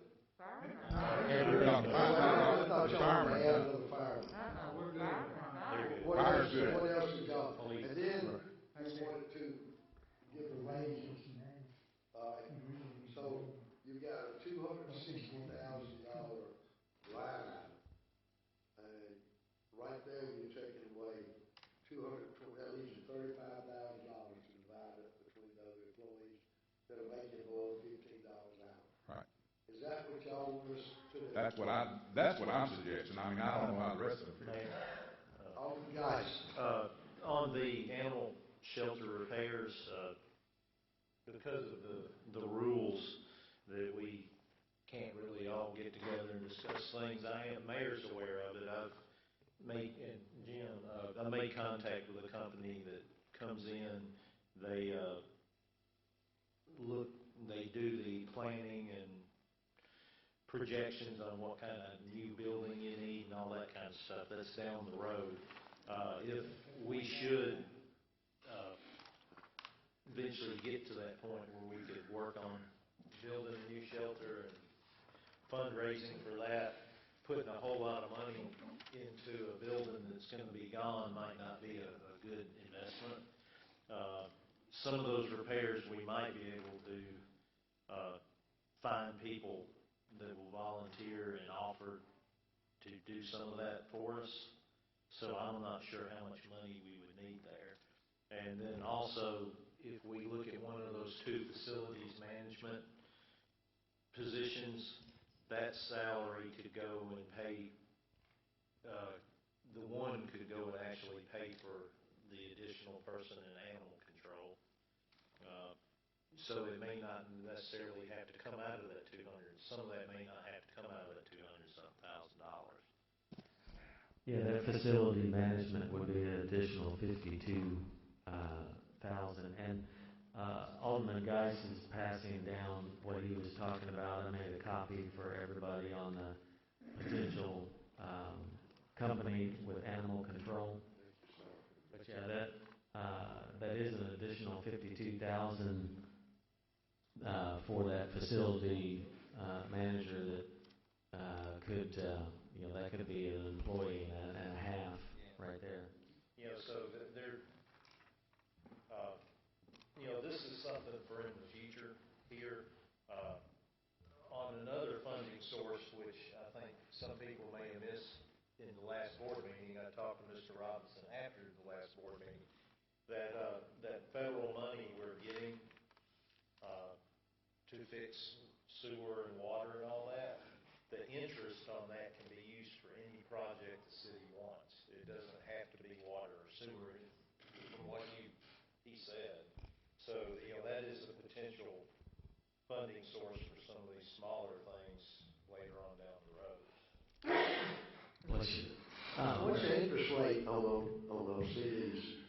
Well, they didn't go into CDs because the CD interest rate is lower than our checking account. Right now, it was put into a checking, but I'm talking to a couple different bank presidents and trying to get better interest rates on that, and that is a good point.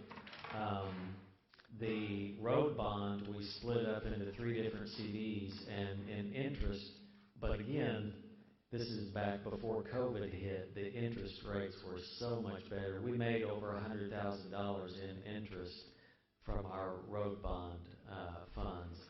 So, yes, we'll be able to make probably enough interest to pay 2 salaries. Well, what did they tell you when you went to the bank, that what was the interest rate on those accounts? It's only 0.5%. 1.5%. That's pitiful. It is. What I was looking at is, I went to them after the board meeting, and, on the shelter project, we'll need, for me to be able to get out there and us to raise funds to try to help build that, we kind of have to have an idea how much it's going to cost and what it's going to look like. When I call people, I want you to donate to the city of Horn Lake to build the shelter. Well, how much is it going to cost? What it's going to look like? I don't know. Just send me money. It's not a good way to fundraise. So that little bit of interest off that several $1 million that's going to be sitting there could pay for, like, this project here, to develop the plans. What is what a 0.5% interest on $3 million per year is what, $15,000? Maybe. Don't ask me that. Is it? It's not very much, but I'm hoping that we can negotiate better interest rates. Mayor. Alderman Young. We got $3.3 million is what we're talking about. You take $3.3 million and put it in a 10% interest-bearing account. Where? Yeah, I'm saying if you could. You have that would be $300,000 a year. That's common math. How much is this going to cost? If we could get 10% interest in a year. Well, to start the project and then make This is my whole point. We're looking at something down the road. We got animals over there that can't go in the building because the cages don't work. Yeah. That's what needs to be, that's what I'm talking about being repaired. We're looking at winter. The dogs need to be inside. We can't use those stalls because they're destroyed and dilapidated. That would free up some space outside. Now, I'm all for using the interest to build that, but whether we take this money here or take the money off that interest 3 years from now to redo this, it really doesn't matter. You just move it from one line to the other. What's looking at us right now? Winter and dogs being outside. That's my fight on the issue. If we're going to do this and take care of those dogs, we don't have to do some things that we don't want to do down there. We don't need another issue like we had 2 years ago. And we're heading in that direction. We need to fix the problem that's looking at us, not talk about something that might be built in 3 years, if we make the money on the interest that we think we can. If we can. That's what I'm saying. What I was saying was that interest isn't going to build a shelter. That probably wouldn't pay the utility bill for the year, but we could use it for some of the smaller projects, is what I'm saying. Mayor. Alderman Bledsoe. Well, what we can do is do like the rest of these cities, you go out and get home skeleton or somebody who names a dog thing after him. Well, I'll tell you, Miss AJ, if we get this extra, y'all have this extra, she can have more time to work for grants, for not just for the animal shelter, but for the city, for the police, for fire, street. She'll have time. I mean, she won't be a full-time grant writer, but she has those skills. She's utilized them for years, but she'll have a little more time. A lot of those people, if you tell them what it's for, they'll write you a check for however much. I've been around a long time, president of the Boots Club, and we got a lot of stuff, tracks and all kinds of stuff paid for, because people would love to give money. We're gonna have to. We're getting some big enough businesses now. I don't know if they give money. Amazon, O'Reilly's, ones like that. We're finally getting some really big corporations that we hopefully will give us some money. I mean, a sizable money, but I have no idea whether they do it or not. I have no idea, but that's a good idea. You got to Alderman Bledsoe ask. All I can say is no. That's it. Okay, y'all ready to move on from that page? I just got a question, Mayor. For Alderman. Sir? I got a question for Alderman. Alderman Dupree, yes, sir. How can we go about getting a bid, or how can I say, how much is it going to cost to build this animal shelter? Well, how do we go about getting that? That's what this first step is. In here? Yes. Okay, thank you. That's just the very first step. It's a project for later. It's nothing, going to be nothing in this year. Needed project. Yes. Yeah, I would like to see it now. Yes. Okay. The next page I have pertains to the library. Is that what y'all have?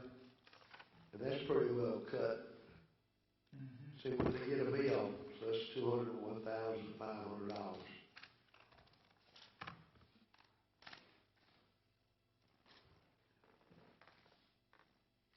Everybody okay? I mean, if they get a bill, that's what it is. Oh, like Mr. Jim says, when we get our second little notice, it might bump a little. All right, next page is economic fund, which we're gonna have to hustle to keep getting at. It's gonna have to go before the legislature this year. Anybody and everybody you know, please contact her to vote yay. And ask our representatives and senators to support other people's local and privates. All right, the next page is the debt service.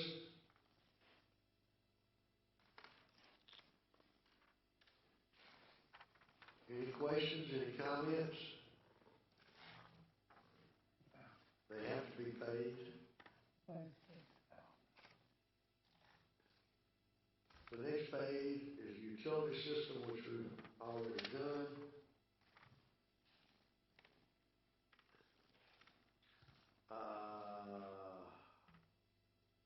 Utility system, we already did that.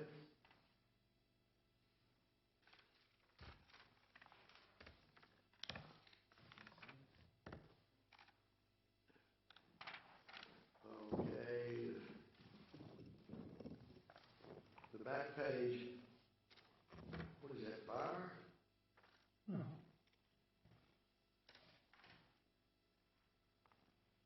All right. Okay. Thank y'all. Okay, now we're gonna have to meet next week. Y'all want all this stuff done? Sir? I have one question. Yes, sir, Alderman Bledsoe. When is our chair coming in? I was thinking about that. Those have not been ordered because the chairs that we originally voted on were going to be over $400 a piece. So I'm still trying to get bids, because the motion was for chairs not to exceed $400 a piece, and right now we don't have a bid under $400. Man, can we redo the bid, motion? He might find some comfortable chairs. He has some fine chairs that we're sitting in right now. Okay. It's our budget. You're right. Okay, now I need y'all's guidance here. What y'all want to do, if I understand correctly, is go back, add an employee to the animal shelter, add 3 more policemen, and you want to make it so nobody is making less than $15 an hour.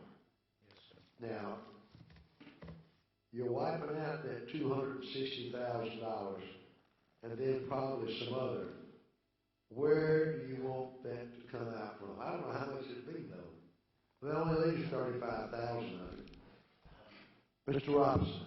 Well, Mayor, I mean, if you give the parameters, you talk about 3 policemen, 1 animal control,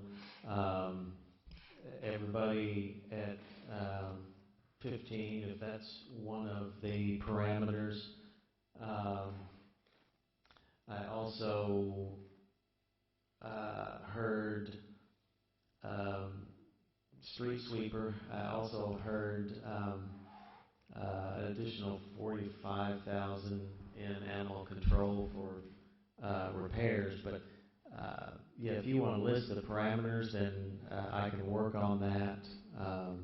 And again, we can pull that facility person out of the finance department, since we can't really touch the enterprise fund, so that would add additional.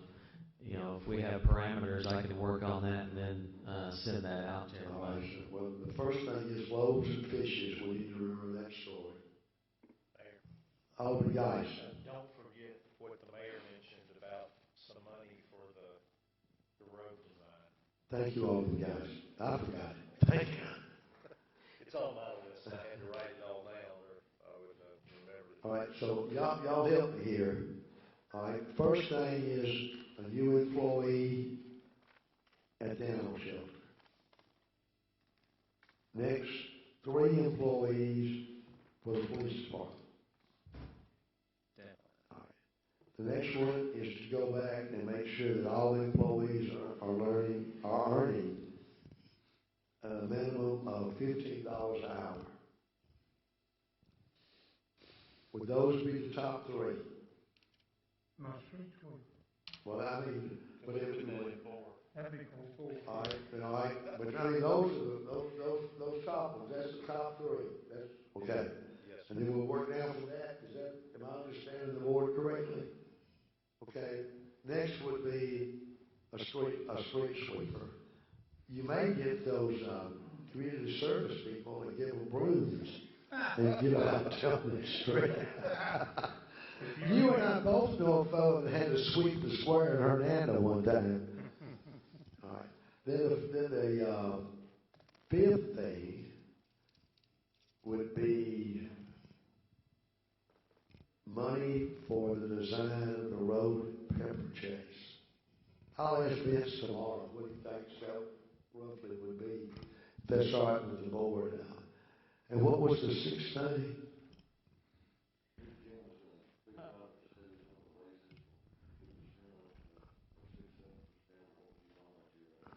No, I thought raising everybody to $15 was what y'all wanted to do. I had mentioned early on in tonight's discussion, you talking about the scale. You know, I can pull that back out from what I did a couple of years ago that showed the scale of and the categories. You know, somebody 30,000 and below gets this percentage all the way up, and it's an increased or a decreased scale. Those that make less get a higher percentage. Those that make more get less. I mean, I could do both of those. But You're gonna make it so complicated, we don't need the physics. that might put us backwards. I was going to mention Alderman Bledsoe had mentioned about planning. I had written down 80,000. I didn't know if he was still wanting to look at that. Well, it's just not me. I mean, the whole board, we need a planning director, some kind of bad. Yeah. Yes, sir, but then you're willing to take a good administrator, a good HR director, and not compensate them for their years.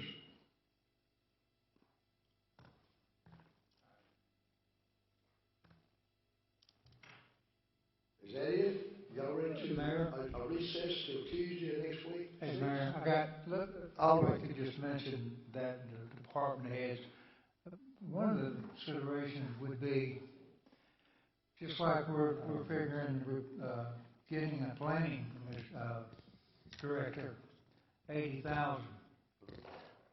We need to be competitive and hold on to our department heads. And so I would think you take into consideration what it would take to replace our department heads in that market. So that should come into our thoughts process. Thank you, that's a very good point. Thank you, sir. Mayor, Alderman Dupree. I believe earlier that Mr. Gary was needing a vehicle or two. I mean, what did we come up with that? What was the ending? I missed that, that's when I stepped out. I missed that. What's that? A vehicle? On our streets. I didn't hear the question. You know, there's going to be 2 trucks this year and 4 next year, and now I'm only down to just 2 that I didn't get any this year. So 2 trucks is really not enough. At least 2 more. I don't know. You're Really need to see. Probably get way before. So what did you ask for? Well, I put in 90,000, and it changed to 56,000 on utilities. And on streets, I put in for 40,000 to 0.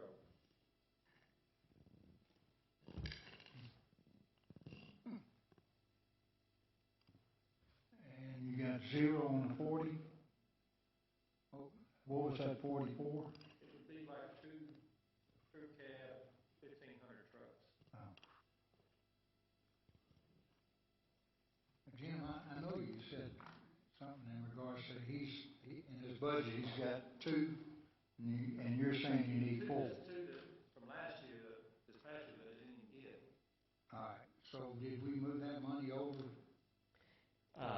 That money will be in this year's budget for those 2. For those 2, but you're asking for additional 2? Yeah, I need at least 2 more.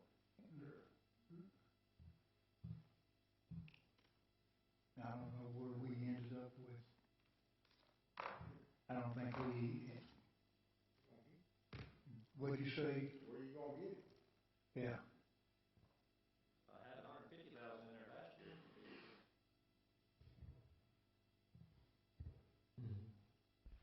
Did you get that 150? We bought a used dump truck, and we changed it and bought the skid steer because there was some money left that y'all approved a few months or so ago. That was some of that money, but there's still $40,000 in there right now, I think. And I thought there was also in one of the meetings that you said that you didn't need an implement part or something because it wasn't going to be in. Well, yeah, that was the mower part for the skid steer. I'm gonna get that next year. All right, is that rolled over in the budget? There's enough money in equipment for that, machine equipment. Is there, Do you still have, I'm sorry. maybe you're gonna ask the same thing, is there enough money in your budget Buy to it buy now. one now? They don't have them, they're not. Well, but we could order it, if the money's there. It's 12 weeks out on the mower. We're talking about the truck. The truck, You can't get any Dodge trucks right now.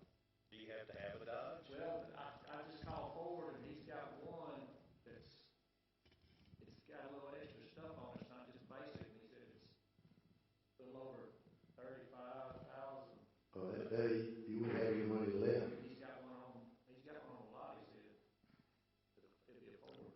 But couldn't you order, like all the guys said, couldn't you place an order for it, and we just pay him down when it comes in? They got one Ford on the lot now, 35, and I guess they got 40,000 left. He's got 40 in the budget. Yeah, but he's always all dressed up a little bit. I was just asking, I don't know if it's legal, could he pay for one like he's got, and then when it comes in, we just get it? I don't know, I'm curious. That's what they asked Mr. Billy. Alderman Bledsoe. Did you look at state contract, see what they got? That is state contract. They got one on the lot. They just said it's got some running boards put on it, and it's got power windows, which we put on a 2,500 truck, you need running boards anyway, so we would end up getting put on there anyway. It's a 2,500? Yes. Why do you need 35?